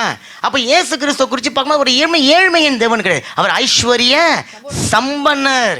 தம்மை தேடுகிற அனைவருக்கும் அவருடைய குறைவுகளை நிறைவாக்குகிற ஒரு தேவன். தம்முடைய பிள்ளைகள் தம்மை போல இருக்கணும்னு சொல்லி விரும்புகிற தேவன். அப்போ அவர் ஐஸ்வர்ய சம்பன்னர். நான் மட்டும் ஏழ்மையில் இருக்கணுமா? நான் மட்டும் இல்லாமல் இருக்கணுமா? நான் மட்டும் குறைவில் இருக்கிறோமா? அப்போ உங்களுக்குள்ள ஒரு கேள்வி, அப்போ நீங்கள் இன்னைக்கு ஏழ்மையில், குறைவில், பற்றாக்குறையில், பணம் இல்லாமல் இருக்கிறதுக்கு யார் காரணம்? இயேசுவா? எப்படி காரணம்? நீங்க தான். எப்படி காரணம்? வேற என்னதுங்க? ஆமா, விசுவாசம் இல்லாத நான் தேவனுடைய வாக்குத்தத்தத்தை சுதந்திரத்துக்குள்ள நான் விரும்புறேன். இயேசு கிறிஸ்து சொல்றாரு, என்னுடைய மகிமையில நான் உங்களுடைய குறைவுகளை எல்லாம் நான் நிறைவாக்குவேன். அதை படிச்சிட்டோம். ஆனா எங்கெங்க எனக்கெல்லாம் ஆக்குவாரு அப்படின்னு சொல்லிட்ட உடனே அந்த குறைவு உங்களுடைய வாழ்க்கையில் என்னவா இருக்கும்? குறைவாக தான் இருக்கும். குறைவில் தான் நீங்கள் பெருகின்னு போவீங்க, நிறைவுக்குள்ளே நீங்கள் குறுகின்னு போவீங்க. அப்போ கர்த்தராகிய இயேசு கிறிஸ்து ஐஸ்வர்ய சம்பன்னர். இயேசு கிறிஸ்துனுடைய உடன் ஊழியக்காரர்களை குறித்து யாருன்னா தெரியுமா உங்களுக்கு? எல்லாம் ஏரோது ராஜாவுடைய காரியதரிசியாக இருந்தாங்க. அவங்கள மாதிரி கொந்தாபிள் பணத்தை கொண்டு கொட்டிட்டாங்க. இயேசுக்கு பணம் தேவை கிடையாது, இயேசுனுடைய ஊழியத்துக்கு தேவை. நான் அதை ஒரு நாளைக்கு சொல்கிறேன் பாருங்க. இயேசு கிறிஸ்து வீடு இல்லாமல் இருந்தார், அவர் ஏழ்மையாக இருந்தார், கூடு இல்லாமல் இருந்தார். இது அடப்பாவீங்களா? அந்த வசனம் சொன்னதுக்கு அர்த்தம் வேற, புரிதுங்களா? இயேசு மாட்டுக்கொட்டாவில் பிறந்ததுக்கு யாருக்காவது ஒரு அர்த்தம் தெரியுங்களா? பாருங்க, எங்கே போயினுக்கிறோம் சப்ஜெக்ட். இயேசு மாட்டுக்கொட்டாவில் பிறந்தாரு, அவருக்கு ஊடு இல்லாமல் மாட்டுக்கொட்டாவில் பிறந்தாரு. இப்போ கர்த்தராகிய இயேசு கிறிஸ்து ஐஸ்வர்ய சம்பன்னனாக இருக்கிறார். பிலிப்பியர் 4:19 என் தேவன் தம்முடைய ஐஸ்வர்யத்தின்படி, எப்படிங்களா? தம்முடைய ஐஸ்வர்யத்தின்படி உங்களுடைய குறைவுகளை எல்லாம் கிறிஸ்து இயேசுவுக்குள் மகிமையில் நிறைவாக்குவான். இங்க பவுல் பணத்தை குறித்து தான் பேசுறாரு. நீங்க பிலிப்பியர் 4ஆம் அதிகாரம் எடுத்து வாசிச்சு பார்த்தீங்கன்னா அங்க தர்ம காரியங்களை குறித்து பணத்தை குறித்து தான் அவர் பேசின்னு வர்றாரு. இப்ப இந்த வசனம் சொல்றது தேவன் தம்முடைய ஐஸ்வர்யத்தின்படி. அப்ப தேவன்கிட்ட என்ன இருக்குதுங்க? ஐஸ்வர்யம் என்பது வெறும் பணம் மட்டும் கிடையாது, அந்த ஐஸ்வர்யத்துக்குள்ள பணமும் இருக்கு. நான் சொல்றது உங்களுக்கு புரியுதுங்களா? ஆமாம், ஒரு பெரிய கோடீஸ்வரன் இருக்கிறான். அந்த கோடீஸ்வரங்கிட்ட போய் வெறும் டாலர் வெறும் காயின்ஸ் மட்டும் வச்சுருப்பாங்க. அவங்கள்ட்ட எல்லாமே இருக்கும். வீடு இருக்கும், கார் இருக்கும், பங்களா இருக்கும், வேலைக்காரன் இருப்பான், அக்கௌண்ட்டில் பணம் இருக்கும், சாப்பாடு இருக்கும், பொண்டாட்டி இருக்கும், பிள்ளைங்க இருக்கும், பிஸ்னஸ் இருக்கும், எல்லாம் தான் இருக்கும். அதனால தான் அவன் கோடீஸ்வரன் இல்லைங்களா? அப்போ ஐஸ்வர்ய சம்பன்னன்னு சொல்லி இங்கே வசனம் சொல்லப்பட்டிருக்குது 4:19. நம்முடைய தேவன் ஐஸ்வர்யத்தின்படி, தம்முடைய ஐஸ்வர்யத்தின்படி. அப்போ அவர் ஐஸ்வர்யவானாத்தான் இருந்தார். இந்த பூமிக்கு வருவதற்கான ஒரு ப்ராஜெக்ட் கொடுக்கப்பட்டது. அதை பற்றி நம்ம தெளிவாக பார்ப்போம். அப்போ தனக்குரிய எல்லாவற்றையும் இயேசு கிறிஸ்து நமக்காக கொடுத்தாரு. ஆமென். ஆமாம், பாருங்க, அவர் ஐஸ்வர்ய சம்பனராக இருந்ததுனால பரலோகத்தில் அந்த ஐஸ்வர்யத்தை வச்சுன்னு பங்களா கட்டி வச்சுருக்கிறார். இல்லை, தம்முடைய பிள்ளைகள் கேட்கும்போது கொடுப்பதற்காக, தம்முடைய பிள்ளைகள் வாழ்வதற்காக, தம்முடைய ஊழியம் செய்வதற்காக, சுவிசேஷம் அறிவிக்கப்படுவதற்காக, மிஷினரிமார்கள் தாங்கப்படுவதற்காக அந்த பணம் என்னுடைய பிள்ளைகளுக்கு தேவை. இதை யார் அறிஞ்சு வச்சிருக்கிறா? இது யார் அறிஞ்சு வச்சுருக்கிறா? தேவன். ஏங்க என்னதாங்க செய்தி கேட்குறீங்க? தேவன் அறிஞ்சு வச்சுருக்கிறார். ஆனால் நாம் அறிஞ்சு வச்சிருக்கிறோமா? நாம தான் 1000 கேள்வி கேட்குறோம். ஆமீன். அப்போ தேவன் கொடுக்கிறவராக இருக்கிறாரு. அப்போ தேவனுடைய பிள்ளைகளாகிய நாம் என்ன பண்ணணுங்க? கொடுக்கிறவர்களாக சொல்லுங்களேங்க. தேவன் இருக்கணும்னு கிடையாது, தேவன் கொடுக்கிறவராக இருக்கிறப்ப நாம எப்படி இருக்கணும்? ஆமா, இதை சத்தமா சொல்லுங்க. இத்தனை பேர் இருக்கிறோம். இப்போ எல்லாம் நினச்சிக்கிறீங்க, அப்பா ஒரு பணத்துக்கு வந்துட்டாரா சாமி, பணத்தை தான் இவர் மெயின் பண்ணுறாரு, பணத்தை கேட்க போகிறாருன்னு நினச்சிக்கிறேன். பணத்தையும் கேட்பேன், பணத்தையும் கேட்பேன். ஏன் தெரியுமா? எல்லாத்தையும் சொல்லி கொடுக்கறதுக்கு பேர் தான் போதனை இல்லை? ஆமாம், பாவத்தையும் பைபிள் எழுதிருக்குதா? எழுதிருக்குதுங்களா? ஆமாம். சாலமோனுக்கு எத்தனை பொண்டாட்டிங்க? எழுதி தானே இருக்குது. விபச்சாரியை குறித்து பைபிளில் எழுதி தானே இருக்குது. பாவத்தை குறித்து எழுதி தானே இருக்குது. கொலையை குறித்து எழுதி தானே இருக்குது. கடவுளை ஏமாத்துறதை குறித்து எழுதி தானே இருக்குது. அதில் தான் பரிசுத்தரை குறிச்சும் எழுதப்பட்டு இருக்குது. ஆமேன். பாவம் செய்யக்கூடாதுன்னு எழுதப்பட்டிருக்குது, கொடுக்கறத பற்றி எழுதப்பட்டிருக்குது, தேவனை உயர்த்தத்தை பற்றி எழுதப்பட்டிருக்குது. அப்போ பைபிளில் மறைவான காரியம் எதுவுமே இல்லை. அப்போ நல்லா கவனிச்சுக்கோங்க. இங்கே தேவன் ஐஸ்வர்ய சம்பன்னராக இருக்கிறபடினால நாமும் ஐஸ்வர்ய சம்பன்னராக இருக்கணும்னு சொல்லி தேவன் விரும்புகிறாரு. தமக்குரிய எல்லாவற்றையும் தேவன் கொடுத்துருக்கிறபடினால நானும் கர்த்தருக்காக கொடுக்கிறவனாக இருக்கிறேன். அப்போ ஒரு மனுஷனுக்குள்ள விசுவாசம் இருக்குதுன்னு சொன்னா அவன் கொடுப்பான். சொல்லுங்க, ஒரு மனுஷனுக்குள்ள, எல்லாரும் சேர்ந்து சொல்லுங்க, ஒரு மனுஷனுக்குள்ள, 10ல பாருங்க, ஒரு மனுஷனுக்குள்ள விசுவாசம் இருந்தா கொடுப்பான். எனக்குள்ள, சத்தமா சொல்லுங்க, எனக்குள்ள விசுவாசம் இருந்துச்சுன்னு சொன்னா நான் கொடுப்பேன். அதனால தான் அந்த கொடுக்கறத குறித்து தேவன் வந்து ரொம்ப வைராக்கியமாக சொல்கிறாரு. மல்கியா 3:10 அது நீங்கள் வாசிங்க. உடனே உங்கள் சிந்தனை எங்கே போடக்கூடாது, வேற எங்கேயும் போகாதீங்க, டக்குன்னு வாசிங்க. மல்கியா 3:10. என் ஆலயத்தில் ஆகாரம் உண்டாயிருக்கும்படிக்கு தசமபாகங்களை எல்லாம் படைச்சாலையிலே கொண்டு வாருங்கள். அப்போது நான் வானத்தின் பலகணிகளை திறந்து இடம் கொள்ளாமல் போக மட்டும் உங்கள் மேல் ஆசீர்வாதத்தை வசிக்க மாட்டோனோ வென்று அதனாலே என்னை சோதித்து பாருங்கள் என் சேரின் கருத்தை சொல்கிறார். ஆமா, இப்ப நல்லா பண்ணிச்சுக்கோங்க. 2 பகுதி இருக்குதுங்க. முதல் பகுதி சொல்லுது, என்னுடைய ஆலயத்தில் ஆகாரம் உண்டாயிருக்கும்படிக்கு தசம பாகங்களை எல்லாம் பண்டக சாலையில நீங்க உங்களுடைய தசம பாகம்னு சொல்ல, தசம பாகங்களை எல்லாம் நீங்க கொண்டு வாங்க. முதல்ல தேவன் என்ன பண்ற, தன்னுடைய பிள்ளைகள்கிட்ட கொடுக்கணும் அப்படிங்கிற ஒரு இருதயம் இருக்குதா அப்படின்னு பாக்குறேன். அப்ப சொல்றாரு, அப்பா நீ முதல்ல என் ஆலயத்துக்கு வரியா, நீ எதையாவது கொண்டுனு வா, நீ எதையாவது கொண்டுனு வா. ஏன்னு சொன்னா நான் உன்னை ஆசீர்வதிக்க போறேன், நான் உன்னை ஆசீர்வதிக்க போறேன், நான் உனக்கு கொடுக்க போறேன், நான் உன்னை நிரப்ப போறேன், நான் உன்னை பெருக செய்ய போறேன், நான் உன்னை வளர செய்ய போறேன். அப்போ முதல்ல நான் கொடுக்கிறத ஏற்றுக்கொள்வதற்கு நீ முதல்ல ஆயத்தமா இருக்கணும். நான் சொல்றது பாயிண்ட் உங்களுக்கு புரியுதுங்களா? இப்போ நீங்கள் காசு கொண்டு வந்து கொடுத்தீங்க, உடனே நாங்கள் எல்லாரும் இயேசு கிறிஸ்துனுடைய அக்கௌண்ட்டுக்கு காசை போட்டு இயேசு கிறிஸ்துக்கு அங்கே ஒரு பங்களா வாங்கி கொடுக்க போகிறோமா? எந்த சபையிலும் இயேசு கிறிஸ்துக்கு 10 பைசா கொடுக்க போகிறது கிடையாது.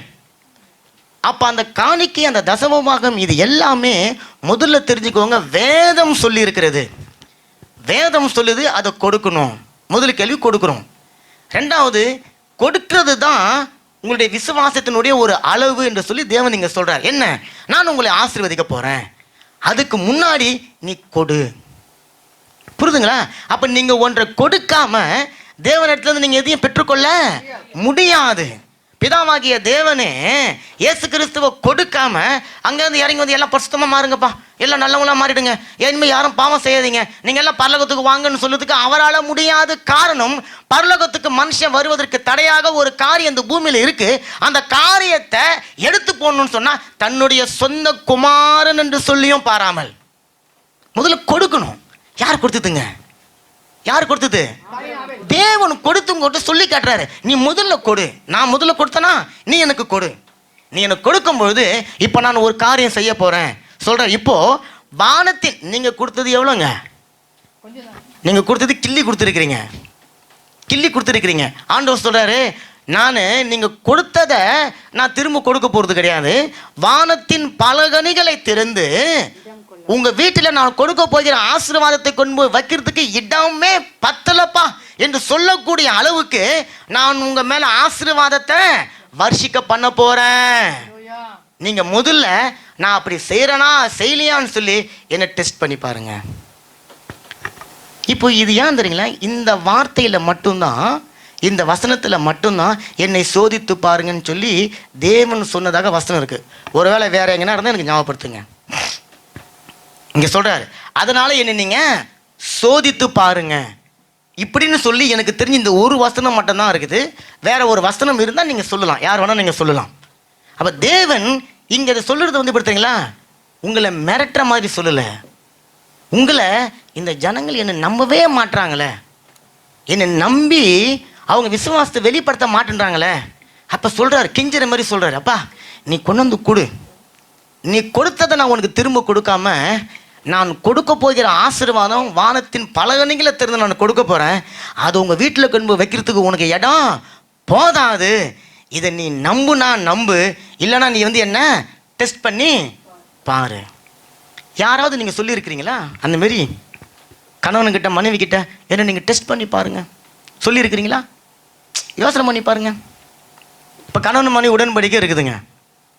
இப்போ குழந்தை பிறந்துச்சு, குழந்தைனே அந்த புள்ள வந்து சொல்லுது, அப்பா நீங்கள் தான் எனக்கு அம்மா, அப்பா அம்மா நீங்கள் தான் எனக்கு அம்மா, நான் டெஸ்ட் பண்ண போகிறேன், கன்ஃபார்ம் பண்ண போகிறேன், நான் டிஎன்ஏ டெஸ்ட்லாம் பண்ணிட்டு பிறகு தான் வந்து இவங்க தான் என்னுடைய அம்மா அப்படி நான் சொல்ல போகிறேன். எந்த புள்ளியா சொல்லுதா? இல்லை எந்த கணவன் மனைவி நீ வந்து உண்மையாக இருக்கிற நீ எனக்கு டெஸ்ட் பண்ணி காட்டு. உடனே கண்ணகியாக இருந்தால் சிலும்பை தூக்கி உடச்சி போட்டு நான் சொல்லி காட்டிடுவாங்க. நம்ம யாரும் அப்படி காட்டுறோமா? ஆண்டவர் கேட்குறாருங்க, என்னை டெஸ்ட் பண்ணி பாரு. இப்போ பைபிளில் எதை குறித்து பேசும்போதும் என்னை டெஸ்ட் பண்ணி பாருங்கன்னு சொல்லாத தேவன் பணத்தை குறித்து பேசும்போது என்னை டெஸ்ட் பண்ணுங்கன்னு சொல்கிறார். ஏன் தெரியுங்களா? மனுஷன் நம்பாத ஒரே காரியம் பணம் தான். நீங்கள் எதை வேணால் கேட்டு பாருங்க, மனுஷன் கொடுத்துருவான். பணத்தை மட்டும் நீங்கள் கேளுங்க, அது கொடுக்கறதுக்கு 1000 யோசனை. அதனால தான் அந்த பணத்துக்கு வட்டிக்கு குட்டிக்கு மீட்டருக்கு எதையோ போட்டு பணத்தை சேர்த்து வச்சு எதையோ நம்ம இந்த பூமியில் எது செஞ்சிட போறோம்னு சொல்லிட்டு மனுஷன் நினச்சி கொண்டு இருக்கிறான். ஆனால் ஆண்டவர் சொல்ல, நீ எனக்கு முதல்ல கொடு, எனக்கு நீ முதல்ல கொடு, நான் உன்னை ஆசீர்வதிக்க போறேன். நீ கொடுத்ததை வச்சு நான் ஆசீர்வதிக்கல. இப்போ சாதாரணமாக ஒரு கல்யாணம் பாருங்க, ஒரு திருமண வீடு. இப்போ நீங்கள் ஒரு கல்யாணத்துக்கு போறீங்க, அந்த கல்யாணத்தில் ஒரு திருமண வீட்டில் இருக்கிறவங்களுக்கு ஒரு மொய் வச்சுட்டீங்க, 500 ரூபா வச்சுட்டீங்களா? வச்சுட்டீங்க 500 ரூபா வச்சுட்டீங்க கல்யாணத்துக்கு. இப்போ அடுத்த மாதம் உங்கள் வீட்டில் ஒரு கல்யாணம், அந்த வீட்டுக்காரங்க எவ்வளோ வந்து பணம் வைப்பாங்க? 500 ரூபாய்க்கு மேலே அவங்களுடைய தகுதி. இப்போ இங்கே ஃப்ரான்ஸ்லேருந்து போகிறோம், நம்ம என்ன பண்ணுவோம், ஒரு 500 ரூபா வச்சா நம்ம ஒரு 1000 ரூபா 2000 ரூபா வச்சுருவோம். ஆனால் ஊரில் இருக்கிறவங்க நீங்கள் 500 ரூபா வச்சிங்கன்னா கூட ஒரு 100 ரூபாயோ 200 ரூபாயோ அதிகபட்சம் ஒரு 500 ரூபாயோ போட்டு தான் உங்களுக்கு கொடுக்குறாங்க. மனுஷன் நானே யோசிக்கிறேன், எனக்கு இவங்க முந்தி கொண்டு வந்து ஒரு மொய்யை வச்சுட்டு போயிட்டாங்க, இப்போ நான் அதே மொய்யை திரும்ப கொண்டு போய் வச்சா அவங்க என்னை தப்பாக நினச்சிக்குவாங்க, அதனால் நான் கொஞ்சம் மேலே கூட்டி வச்சு கொடுக்குறேன்னு சொல்லி மனுஷன் நானே யோசிக்கிறேன்னு சொன்னால், வானத்தையும் பூமியும் உண்டாக்கின அந்த ஐஸ்வர்ய சம்பனராக இருக்கிற கர்த்தர் நீங்கள் கொடுத்ததை உங்களுக்கு எப்படி திரும்ப கொடுப்பாரு? இது தேவன் உங்களையும் என்னையும் பார்த்து ஒரு அரைக்கூவல் மாதிரி கூறுறாருங்க. ஒரு வைரக்கமாக பேசி நீ டெஸ்ட் பண்ணி பாரியான்றார். உங்களை தான் சொல்கிறார், என்ன தான் சொல்கிறார். அப்போ உங்களுடைய காணிக்கை கொடுக்கும்போது நீங்கள் தேவன் மேலே வச்சிருக்கிற அன்பு அவ்வளோதானா? நீங்கள் கொடுக்குற பணம் உங்களுடைய அன்பினுடைய அடையாளமா? பாருங்கள், நீங்கள் 100 கொடுக்குறீங்க, 200 கொடுக்குறீங்க, 50 கொடுக்குறீங்க, 5 கொடுக்குறீங்க நான் சொல்லலை. நீங்க கொடுக்குற 5 ஈரோ தான் ஒரு மாசம் ஃபுல்லா உங்களுக்கு உழைக்க பலன் கொடுத்து எல்லா ஆபத்துகளில் இருந்து உங்களை காப்பாற்றி எல்லா இக்கட்டுகளுக்கும் உங்களை விடுவித்து காப்பாற்றி வாழ வீடு கொடுத்து சரீரத்தில் பலன் கொடுத்து ஆரோக்கியம் கொடுத்து உங்களை இம்மட்டம் காப்பாற்றி கொண்டு வருகிற தேவனுக்கு மாசம் சம்பளத்தால் வாங்கணும்னே 5 ரூபாயை எடுத்து நான் கொடுக்குறேன்னு சொன்னா ஒரு பிச்சைக்காரோட 5000 வாங்க மாட்டான், தெரியுங்களா? யோசனை பண்ணி பாருங்க. உங்களுடைய கொடுக்கறத குறித்து நான் தப்பா பேசல, நீங்க அதை மூலம் புரிஞ்சுக்கணும். கொடுக்கணும் என்கின்ற எண்ணம் உங்களுக்குள்ள இருக்கு. ஆனா அந்த கொடுக்கறத விசுவாசத்தினால கொடுக்குறீங்களா, தேவன் மேல இருக்கிற அன்புனால கொடுக்குறீங்களா, அல்லது கொடுக்கணும்னு சொல்லி கொடுக்குறீங்களா? கொடுக்கணும்னு சொல்லி நீங்க கொடுத்தீங்கன்னா அதை நீங்க கொடுக்காதீங்க. ஏன்னு சொன்னா தேவன் நீங்க கொடுக்கறத வச்சு வாழ போறவர் கிடையாது, அல்லது சபை நீங்க கொடுக்கறத வச்சு வாழ போறது கிடையாது. தேவன் சொல்றாரு, உன்னுடைய அன்பை நீ எனக்கு காட்டு, உன் விசுவாசத்தை நீ எனக்கு காட்டு, அப்போ நான் உன்னை ஆசீர்வதிக்க போறேன். நீ கொடுக்கறத வச்சுதான் நீ என் மேல வச்சிருக்கிற அன்பு எவ்வளோ நான் தெரிஞ்சுக்க போறேன். நீ கொடுக்கிற காணிக்க நான் வாழ்வதற்காக கிடையாது, மாறா நீ வாழறதுக்காக. கரங்களை தட்டி சொல்லுங்களேன். இந்த விசுவாசம் உங்களுக்குள்ள இருக்கணும். நான் கர்த்தருக்கு கொடுக்கிறது கொடுக்கிறது கொடுக்கிறது கர்த்தர் வாழ்வதற்காக கிடையாது, கர்த்தர் ஆராதிக்கிற நான் வாழ்கிறது. ஏழைகளுக்கு இறங்குகிறவன் கர்த்தருக்கு கடன் கொடுக்கிறான். என்ன அது? அப்ப நல்லா கவனிச்சுக்கோங்க. இந்த சிந்தனையோடு இனி வரப்போகிற நாட்கள்ல உங்களுடைய தசம பாகங்களை கொடுங்க. தசம பாகம் என்ற பேர் உங்களுக்கு புரியாம இருக்கலாம். புதிய ஏற்பாட்டுக்குள்ளேயும் தசம பாகம் இருக்கு, புரிதுங்களா? தசம பாகம்னு கிடையாது. பழைய ஏற்பாட்டில் நீ அவங்களுக்கு விசுவாசம் 10% தாங்க. புதிய ஏற்பாட்டில் உங்களுக்கு எத்தனை % விசுவாசம்? அதுதாங்க உங்களுடைய கொடுக்கிறதுனுடைய அளவு. 100% தாங்க உங்களுடைய விசுவாசம், என்னுடைய விசுவாசம். ஏன்னா இயேசு கிறிஸ்து நீதிமானுக்காக அவரு மரிக்கல, சாவல. யாருக்காக செத்தாருங்க? பாவிகளா இருக்கும் போது தாங்க நமக்காக செத்தாரு. அப்ப அந்த பாவியா இருக்கும் போது என்ன அன்பு செஞ்ச தேவனுக்கு நான் கிள்ளி தான் கொடுக்க போறேன். ஆமீன் அப்படின்னு சொல்லுது பாருங்க. மனுஷனுடைய இயல்பு என்ன தெரியுங்களா? மனுஷன் யாராவது கொடுத்தா பெற்றுக்கொள்ளக்கூடிய அந்த சிந்தனை தான் மனுஷனுக்கு இருக்கு, நான் உள்பட. நம்ம எல்லாருமே என்ன பண்றோம்? பெற்றுக்கொள்ளுகிறதுல காட்டுற ஆர்வத்தை கொடுக்கறதுல காட்டுறோமா? யோசனை பண்ணி பாருங்க. இயேசு கிறிஸ்து பெற்றுக்கொள்வதை பார்க்கலாம் கொடுக்கிறதுக்காக வந்தார். அவர் சாதாரணமாக சொன்ன ஊழியம் கொள்ள வரலப்பா, நான் ஊழியம் செய்ய வந்தேன். நான் ஊழியத்தை பெற்றுக்கொள்வதற்காக நான் வரல, ஊழியத்தை கொடுக்க வந்திருக்கிறேன். ஆனால் தான் தன்னுடைய ஜீவனை கொடுத்தார், தன்னுடைய ஆவிய பிதாவுடைய கையில கொடுத்தார், தன்னுடைய சரீரத்தை கொடுத்தார், தன்னுடைய ரத்தத்தை கொடுத்தார். ஆமீன். ஏன் கொடுத்தார் தெரியுங்களா? நீங்களும் நானும் வாழ்ந்திருக்கணும். அப்போ நல்லா கற்பனை பண்ணி பாருங்க சகோதரனே சகோதரி. நீங்க கொடுக்குறீங்க, நீங்க கொடுக்கல, நீங்க நிறைய கொடுக்குறீங்க, கம்மியா கொடுக்குறீங்க, இது உங்களுக்கும் உங்களுடைய தேவனுக்கும் இடையில இருக்கிற, நான் பணத்தை பத்தி பேசல. அப்ப மனுஷனுடைய இயல்பு யாராவது கொடுக்குறாங்களான்னு காத்து கொண்டு இருக்கிறோம். ஆனா தேவன் சொல்றாரு பாட்டு பாடணும். கொடுக்கிற இடத்துல தேவன் பிரியமா, உற்சாகமா கொடுக்கிற இடத்துல தேவன் பிரியமா இருக்கிறாராம். அப்போ நீங்க கொடுக்கிறது எதனுடைய அடிப்படையில் இருக்கு? அப்ப இன்னைக்கு தசமபாகம் எடுத்தோம், நீங்க எடுத்தோமா? யாரு விசுவாசத்தோடு கொண்டு உங்களுடைய காணிக்கையை போட்டீங்க? ஆமீன். கரங்களை தட்டுங்க, அவங்களுக்காக கரங்களை தட்டுங்க. பாருங்க, உண்மையா சொல்றேன், உங்களுடைய வருமானத்தை மாசம் சம்பளம் வாங்கின உடனே நீங்க தீர்மானிச்சுக்கோங்க. அது 50, 100, 10, 1 ஈரோவா, 1000 ஈரோவா, அதெல்லாம் நீங்க தான் முடிவு பண்ணணும். உங்களுடைய தேவனுக்கு உங்களுக்கு இருக்கிறது. அதை முதல்ல எடுத்து அதை ஆசீர்வதிங்க. நான் நிறைய சொல்லியிருக்கிறேன், அதை நீங்கள் செய்கிறீங்களான்னு தெரில. ஏன்னா இப்போ நமக்கு பேங்க்கில் பணம் விழுதுனால நிறைய பேர் செய்கிறது கிடையாது. நான் என்னுடைய மனைவியை சம்பளத்தால் வச்சு நாங்கள் ஆசீர்வதிச்சு தான், சம்பளத்தால் வெறும் எழுத்து தான் இருக்கும், அந்த அமௌண்ட்டை பார்த்துட்டு ஆசீர்வதிச்சு தான் எடுத்து உள்ளே வைப்போம். சம்பளம் வந்தோடனே நீங்கள் தேவனுக்கு கொடுக்க போகிற தீர்மானத்தை இன்னைக்கு காலையில் எடுத்திருப்பீங்க இல்லை, நீங்கள் ஏற்கனவே எடுத்துருப்பீங்க. அல்லது ஒரு சிலர் ரெகுலராக கொடுக்கறதுனால, நம்ம வழக்கமாக கொடுக்கறதுனால அது ஏதோ ஒன்று நினச்சின்னு கொடுத்துட்றோம். இல்லை, நான் உங்களுக்கு ஒரு ரகசியம் சொல்கிறேன். நீங்கள் யாருமே அதிகப்படியாக வச்சுனுக்கிற பணத்தை கொண்டு வந்து நீங்கள் திருப்பதி உண்டியலில் நீங்கள் போடல. உங்ககிட்ட கணக்கு காட்டாத வருமானத்தை கொண்டு வந்து நீங்கள் உண்டியலில் போடல. நான் சொல்லுது புரியுதுங்களா? உங்களுடைய இயலாமையில் போடுறீங்க, உங்ககிட்ட இல்லாத தன்மையில் போடுறீங்க. நீங்கள் கொடுக்குற இந்த காணிக்க ஒரு வேளை உங்கள் வீட்டில் இருந்துச்சுன்னா நீங்கள் ஒரு நாளைக்கு சாப்பிட்றதுக்கான வருமானத்தை கொண்டு வந்து கொடுக்குறீங்க. உங்களுடைய புரிதுங்களா வாழ்க்கையினுடைய ஆதாரத்தை கொண்டு வந்து நீங்கள் கர்த்தருக்கு கொடுக்குறீங்க. எப்படி கொடுக்குறீங்க? இதை சிந்திக்கிறோமா? தசமபாகம் ஆமாம் மாதம் 2வது இன்னைக்கு நான் 2வது வாரமாம்மா காணிக்க போடணுமா, அப்படி கொண்டாந்து காணிக்க நிற்கும் போது கொண்டாந்து நீங்கள் போடுறீங்களே, அதனால் உங்களுடைய காணிக்கை பெருகிடுமா? நீங்கள் கொடுத்த பணம் பெருகுமா? உங்களுடைய ஆசீர்வாதம் பெருகுமா? உங்களுடைய செழிப்பு பெருகுமா? உங்களுடைய வாழ்க்கை தரம் உயர்த்தப்படுமா? நிச்சயமாக கிடையாது. ஆனால் நீங்கள் கொடுக்கும்போது விசுவாசத்தின் அடிப்படையில் கொடுக்கணும். என் தேவனுக்கு நான் கொடுக்குறேன், என் சபைக்கு நான் கொடுக்குறேன், என்னுடைய வாழ்க்கைக்காக கொடுக்குறேன், நான் நல்லா இருப்பதற்காக நான் கொடுக்குறேன், எனக்கு ஆசீர்வாதம் வர்றதுக்காக கொடுக்குறேன். ஆண்டவர் சொல்கிறார் எனக்கு கொடுக்க சொல்கிறாரு. நான் கொடுத்தா அது வானத்தின் பனகலிகளை திறந்து நான் இடம் கொள்ளாமல் போக மாட்டேன், என்னை ஆசீர்வதிப்பேன்னு சொல்லி வேதத்தில் சொல்லி இருக்கிறாரு. நான் அதை விசுவாசிக்கிறேன், நான் அதை கொடுக்கிறேன். கரங்களை தட்டி இப்போ உங்களுடைய விசுவாசத்தை வெளிப்படுத்துங்க. தசம பாகத்தை குறித்து நம்ம இன்னொரு நாளைக்கு விளக்கமாக பேசலாம். ஆனால் இன்னைக்கு தசம பாகம் வாராமல் இருக்கிறதுனால நான் இதை சொல்கிறேன். உங்களுடைய ஒவ்வொரு இரவுக்கும் தேவன் கணக்கு கொடுக்குறவராக இருக்கார். இது நிச்சயமாக நடக்கும். புரிதுங்களா? ஏன்னா நான் சொல்ல பாருங்க, நீங்கள் எல்லாம் இங்கே கோடீஸ்வரனாக இருக்கிறீங்களா? யாராவது இல்லை. எல்லாம் பெரிய பெரிய கம்பெனி வச்சுருக்கிறீங்களா? இல்லை. உங்ககிட்ட இல்லை, நீங்கள் கொண்டாந்து கொடுக்குறீங்க. ஆனால் நீங்கள் கொடுத்ததை தேவன் உங்களை ஆசீர்வதிக்காமல் இருந்திருக்கிறாரா? என்ன ஆசீர்வதிச்சிருக்காருங்க? நான் கொடுக்குறேன் சபைக்கு, இன்னும் நான் சபைக்கு கொடுக்குறேன். நான் பெருமையாக சொல்லுவேன், உங்கள் எல்லாரை பார்க்கலாம் நான் அதிகமாக கர்த்தருக்கு கொடுக்குறேன். கரங்களை தட்டுங்களேன் முதல்ல. ஏன்னா நீங்கள் எல்லாம் எவ்வளோ கொடுக்குறீங்கன்னு எனக்கு தெரியும். உங்கள் எல்லாரை பார்க்கலாம் நான் கர்த்தருக்கு கொடுக்குறேன். பணத்தை மட்டும் கிடையாது, பணத்தை மட்டும் கிடையாது. என்னுடைய உழைப்பு, என்னுடைய நேரம், என்னுடைய சரீர ஆரோக்கியம், எங்கள் வீட்டில் இருக்கிற கரண்ட்டு முதற்கொண்டு நான் கர்த்தருக்காக உங்கள் எல்லாரை விடவும் அதிகமாக கொடுக்குறேன். நான் ஊழியக்காரனாக இருக்கிறதுனாலவா? கிடையாது. நான் ஊழியக்காரனாக இல்லாமல் சாதாரண விசுவாசியாக இருக்கும்போது இப்படி தான் கொடுத்தேன். ஆமேன். நான் கொடுத்ததுனால நான் இது வரைக்கும் நஷ்டம் அடைஞ்சது கிடையாது. என்னை ஏமாத்திட்டு போனான், 10,000 யூரோக்கு மேலே ஏமாத்திட்டு போனான். அதனால எனக்கு நடுத்தரில் உட்காந்து இல்லை. தேவன் எனக்கு அதற்கு மேலே அதிகமாக கொடுத்துருக்கிற காரணம் கொடுக்கணும் என்கின்ற அந்த இருதயத்தை எனக்குள்ள தேவன் வச்சிருக்கிறாரு.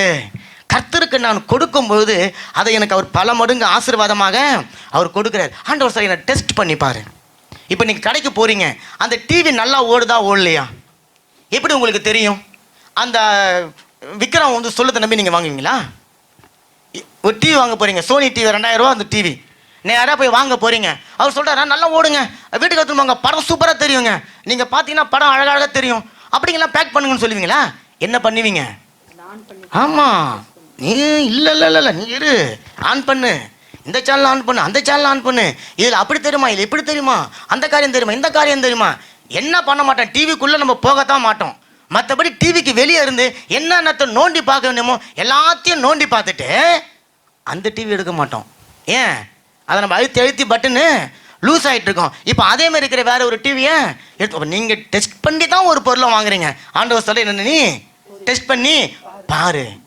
பரிசுத்தத்தை பற்றி பேசும்போது என்ன டெஸ்ட் பண்ணி பாரு ஆண்டவர் சொல்ல. எந்தமா அவர் பரிசுத்தராக இருக்கிறார், அது நீங்கள் நம்பிடுவீங்க. ஏன்னா நம்ம பாவையாக இருக்கிறோம்.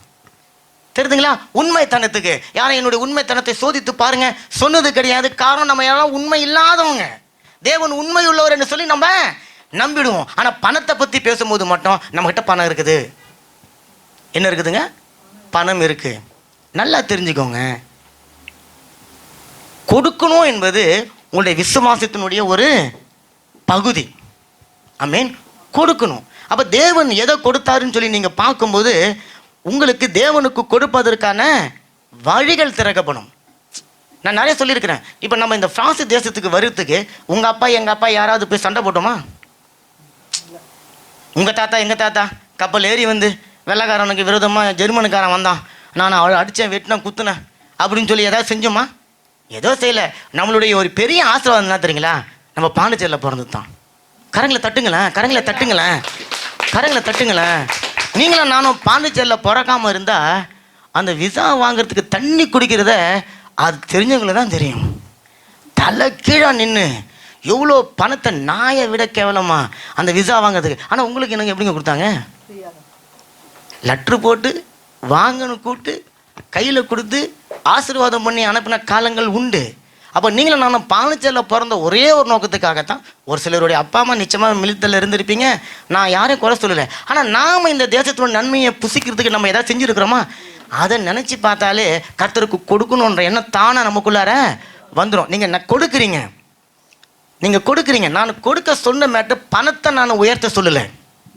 இப்போ ஒருத்தர் 100 ரூபா தராரு, யாரோ வச்சுக்கோங்களேன், நீங்கள் 150 ரூபா எனக்கு கொடுங்கன்னு நான் சொல்லுறதுக்காக சொல்லலை. அந்த 100 150 மாறட்டும், அது 200 கூட மட்டும் 1000 மாறட்டும். அது உங்களுடைய விசுவாசத்தின் அடிப்படை. ஒருத்தர் 10 ரூபா கொடுக்குறீங்க, நீங்கள் கொடுத்த காணிக்கையை நான் நிராகரிக்க போகிறது கிடையாது, தேவனை நிராகரிக்க போகிறது கிடையாது. அந்த 10 யூரோவை நீங்கள் விசுவாசத்தினால அல்லது தேவன் செஞ்ச இந்த பூரண அன்புக்கு என்னுடைய அன்பின் அடையாளம் அப்படின்னு சொல்லி நான் அதை கொடுக்குறேன்னு சொன்னால் அந்த 10 யூரோவும் தேவனுக்கு 10 லட்சம் மாதிரி. ஆனால் அதை விட்டுட்டு இவர் கேட்கணும்னு நினச்சி இவங்க கேட்டுட்டாங்க, இன்றைக்கி 2வது வாரம் இந்த தசமபாக ஞாயிறு நான் கொடுக்கணும்னு நினச்சி நீங்கள் கொடுத்தீங்கன்னு சொன்னால் அதனால் சபைக்கும் நன்மை கிடையாது, உங்களுக்கும் நன்மை கிடையாது. அப்போ தேவன் சொல்கிறாரு, நீ என்னை கொடுத்து டெஸ்ட் பண்ணிப்பார். நல்லா கவனிங்க, கொடுக்கணும் என்கின்ற எண்ணம் நம்மளுடைய எண்ணம் கிடையாது. நான் சொல்றது புரியுதுங்களா? கொடுக்கணும் என்ற சுபாவம் மனுஷனுடைய சுபாவம் கிடையாது. கொடுக்கணும் என்பது தேவனுடைய சுபாவம். அந்த சுபாவத்தை தான் நீங்க கொடுக்கிறது மூலமா உங்களுடைய சுபாவமா என்னுடைய சுபாவமா தேவன் அதை மாற்ற போறார். கரங்களை தட்டுங்களேன், கரங்களை தட்டுங்களேன், கரங்களை தட்டுங்களேன். இப்போ நம்ம எல்லாருக்கும் சிம்பிளா புரிஞ்ச ஒரே விஷயம் சொல்லி முடிக்கிறேன். இப்போ வந்து ஒரு இது சொல்லக்கூடாத எக்ஸாம்பிள் நான் சொல்லிடுறேன். ஒரு படம் இருக்கு, ஒரு சினிமா இருக்கு. அந்த சினிமாவில் நீங்க பார்க்குற ஒரு நடிகர், ஒரு ஹீரோ, அவர் போலீஸ்காரா இருக்கிறார். என்னவா இருக்கிறாருங்க? போலீஸ்காரா இருக்கிறாரு. அதனால அவர் ரியல் வாழ்க்கையில் ஒரு போலீஸ்காரா கிடையாது. அவர் போலீஸ்காரா அந்த பாத்திரத்தை ஏற்று நடத்தினார் இல்ல, அதே போல தான் தேவன் சொல்றார், நான் கொடுக்கிற மனுஷன் கிடையாது, நான் கொடுக்கறதுக்கு தகுதி இல்லாத ஒரு மனுஷன். எனக்குள்ள ஆண்டவர் அந்த பாத்திரத்தை கொண்டு வந்து வைக்கிறார். இப்போ அந்த பாத்திரம் எனக்குள்ள வந்தோடனே நான் போலீஸ்காரனாவே மாறிடுறது போல நான் கொடுக்கிறவனாகவே மாறி போயிடுறேன். கரங்களை தட்டுங்க. இப்போ கொடுப்பது எனக்கு ஈஸியான காரியமா மாறிடும். காரணம் அது என்னுடைய சுபாவம் கிடையாது, அது தேவன் எனக்குள்ள வைக்கிறாரு. நான் போன வாரம் சொன்ன பாருங்க, விசுவாசம் உங்களுக்குள்ள வரவே வராது. விசுவாசம் நீங்க கற்பனை பண்ணி உங்களால உருவாக்கி கொள்ள முடியாது. அந்த விசுவாசத்தை தேவன் உங்களுக்குள்ள கொண்டு வந்து வைக்கணும். இப்ப தேவன் உங்களுக்குள்ள வைக்கும் போது ஆண்டவரே விசுவாசத்தை வர்த்திக்க பண்ணுங்கன்னு சொல்லும் போது விசுவாசத்தை தூக்குகிறோம், விசுவாசத்தை முடிக்கிறவரமாகிய இயேசு கிறிஸ்து உன்னுடைய விசுவாசத்தை அனல் மூட்டுறாரு. அதே போலதான் கொடுக்கிறது என்னுடைய சுபாவம் கிடையாது. ஆண்டவர் அவருடைய சுபாவத்தை கொண்டு வந்து எனக்குள்ள வச்சு என்னை அனல் மூட்டுறாரு, என்னை ஏவுறாரு, என்னை கொடுக்கும்படிக்காக தூண்டுறாரு. பரிசுத்தம் என்னுடைய சுபாவம் கிடையாது. அப்ப அந்த பரிசுத்தம் என்னுடைய சுபாவம் இல்லாம இருக்கிறபடினால இயேசு கிறிஸ்து அந்த சுபாவமாகிய பரிசுத்தத்தை எனக்குள்ள கொண்டு வந்து வச்சு அனல் மூட்டுறாரு. இப்போ நான் பாவத்துக்கு விலகி என்னை பரிசுத்தவானா நானு காத்துக்கொள்றேன். எழுந்து நில்லுங்களேன். இப்ப கடைசியா ஒரு வசனம் சொல்லுது, லூக்கா 6வது அதிகாரம் 38வது வசனம் இப்படியா சொல்லுது, கொடுங்கள் அப்போது உங்களுக்கு, சத்தமா சொல்லுங்க, கொடுங்கள், இல்ல சத்தமா சொல்லுங்க என் கூட சேர்ந்து, கொடுங்கள் அப்பொழுது உங்களுக்கு கொடுக்கப்படும். இப்ப ஆண்டவர் சொல்றாரு, வசனம் சொல்றது எப்படி கொடுப்பாருன்னு சொன்னா, அமுக்கி குலுக்கி சரிந்து விழும்படி இல்ல, நன்றாய் அளந்து. பாருங்க என்ன ஆண்டவர் பாருங்க அவரு. இப்ப நீங்க காணிக்கை கொண்டு வந்து கொடுக்கும் போது யாராவது இப்படி வீட்டுல செஞ்சீங்களா? அந்த கவருக்குள்ள வச்சு நல்லா அமுக்கி குலுக்கி அந்த கவர் சொல்லுது, எப்பா நீ வைக்கிற பணத்தை என்னால தாங்க முடியல, பணம் ரொப்புல பெரிய கவரா போடு அப்படின்னு கவர் எதை சொன்னிச்சா? இப்ப அவர் பண்ணாரா, அந்த வசனம் சொல்லுது, அவர் முதல்ல அமுக்குனாராம் பணத்தை கவருக்குள்ளார, பணத்தை குலுக்கி பார்த்தாராம், இது கரெக்டா இருக்கத்தான்னு பார்த்தாராம். அப்புறம் அந்த சொருவ பணம் கீழே விழுதான். இப்ப எடுத்து அவர் அளந்து பார்க்கறாராம். நீங்க கொடுக்கிற கிள்ளி கொடுக்கிற காரியத்துக்கு தேவன் அள்ளி கொடுக்கிற காரியம். ஆண்டவர் சொல்றாரு, வசனம் சொல்லுது, அமுக்கி குலுக்கி சரிந்து விழும்படி நன்றாய் அளந்து உங்கள் மடியில போடுவார்கள். அல்லேலூயா சொல்லிட்டு இப்போ சொல்றாரு, நீங்க எந்த அளவினால அளக்கிறீர்களோ அந்த அளவினால உங்களுக்கும் அளக்கப்படும். பாருங்க, நான் சொல்ல வந்த காரியம் பணத்தை மாத்திரம் கிடையாது. இன்னைக்கு நமக்கு டைம் இல்லை, நாளைக்கு அடுத்த வாரம் சந்திப்போம், பார்க்கலாம். அப்ப பணத்தை மாத்திரம் கிடையாது, நீங்க எதை கொடுத்தாலும், ஆமென், உங்களுடைய நேரம், உங்களுடைய உழைப்பு, உங்களுடைய சரீர ஆரோக்கியம், உங்களுடைய வசதி வாய்ப்புகள், ஏன் உங்க வீடு, ஏன் உங்க காரு, ஏன் உங்களுடைய தொழில், உங்களுடைய பணம், உங்களுடைய பிள்ளைகள், இதை எல்லாத்தையும் நீங்க தேவனுக்கு கொடுக்கும்போது அதை தேவன் ஆசீர்வதித்து உங்களுக்கு பல மடங்கு பெருகி அதை கொடுக்கிறார். கரங்களை தட்டி கரங்களை தட்டி கரங்களை தட்டி கரங்களை தட்டி. அப்ப தேவன் சொல்றாரு, கொடுங்க கொடுங்க, அப்ப உங்களுக்கு கொடுக்கப்படும். ஆமென். என்ன டெஸ்ட் பண்ணி பாருங்க அப்படின்னு சொல்றாரு.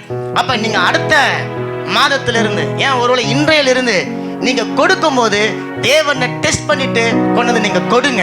ஆமென். நீங்க கொடுங்க, உங்களுக்கு கொடுக்கப்படும். அப்படியே கரங்களுக்கு தட்டி நன்றி செலுத்துங்க. இந்த வார்த்தைக்காக நன்றி செலுத்துங்க. ஆண்டவரே, நான் கொடுக்கிறது என்னுடைய விசுவாசத்தினுடைய மிகுதி. ஆமென். நான் கொடுக்கிறது என்னுடைய விசுவாசத்தின் மிகுதி. நான் கொடுக்க அது எனக்குள்ள பெருகுகிறது. என்னுடைய நிறைவிலிருந்து நான் எடுத்து கொடுப்பது உமக்கு பிரியமில்லை. என்னுடைய குறைவிலிருந்து நான் எடுத்து கொடுப்பது, எனக்கு இல்லாம இருக்கும் போது நான் தேவனுக்காக கொடுப்பது. ஆமென். கொடுக்கிறது என்னுடைய சுபாவமாக எப்ப மாறுதோ அப்போதான் என்னுடைய விசுவாசம் பெருகும். விசுவாசம் எப்ப பெருகுதோ அப்பதான் உங்களுடைய வாழ்க்கையில அற்புதமும் அடையாளமும் ஆச்சரியமான காரியங்களே நடக்கும். கரங்களை தட்டி அல்லேலூயா. அப்ப உங்களுடைய உடலை கொடுங்க, உங்களுடைய உள்ளத்தை கொடுங்க, உங்களுடைய பணத்தை கொடுங்க, உங்களுடைய பொருளாதார ஆசீர்வாதத்தை கொடுங்க. அதுலதான் தேவன் பிரியமா இருக்கிறார். அல்லேலூயா. இந்த பாடலை பாடி இந்த ஜெபத்தை முடிக்கலாம். உடலை கொடு, உள்ளத்தை கொடு, உற்சாகமா கொடு, சந்தோஷமா எல்லாருமாய் கொடு, உள்ளத்தை கொடு, உற்சாகமாய்.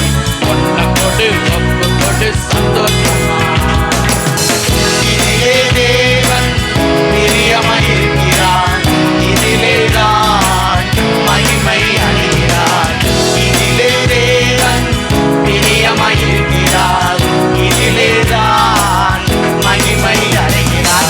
உடலை கொடு, உள்ளத்தை கொடு, உற்சாகமா கொடு, ஒப்பு கொடு, சந்தோஷமா எல்லாருமாய் கொடு, உள்ளத்தை கொடு, உற்சாகமாய். பொன்னை கொடு, ஒப்பு கொடு, சந்தோஷமாய். ஒரு மணி நேரம் கொடுத்து பாரு, உன்னை தேவன் உயர்த்துவாரு. ஒரு மணி நேரம் கொடுத்து பாரு, உன்னை தேவன் உயர்த்துவாரு.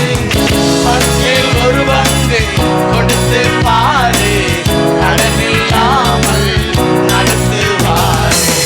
பத்தில் ஒரு பங்கு கொடுத்து பாரு, கடனில்லாமல் நடத்துவாரு.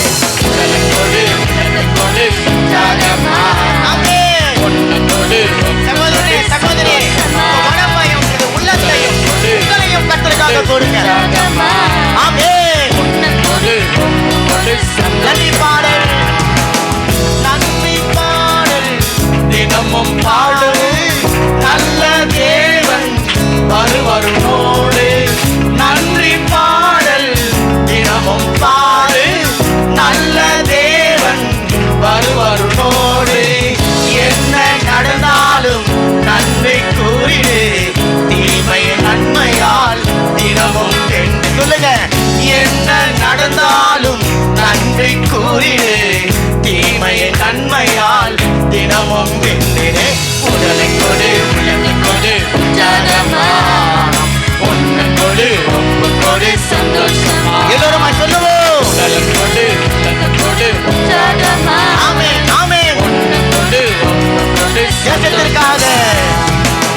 தேசத்திற்காக தினம் அன்றாடு, பிறருக்காக பிரார்த்தனை செய்திருக்காக, நகரத்திற்காக தினம் அன்றாடு, பிறருக்காக பிரார்த்தனை செய்திடு. ஆளும் தலைவர்களை எவற்றில் நினைத்திடு, அமைதி பொங்கிடும், வன்முறை நீங்கிடும்.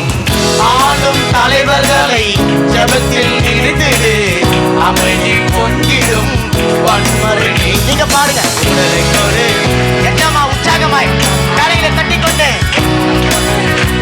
விசுவாசத்தோடு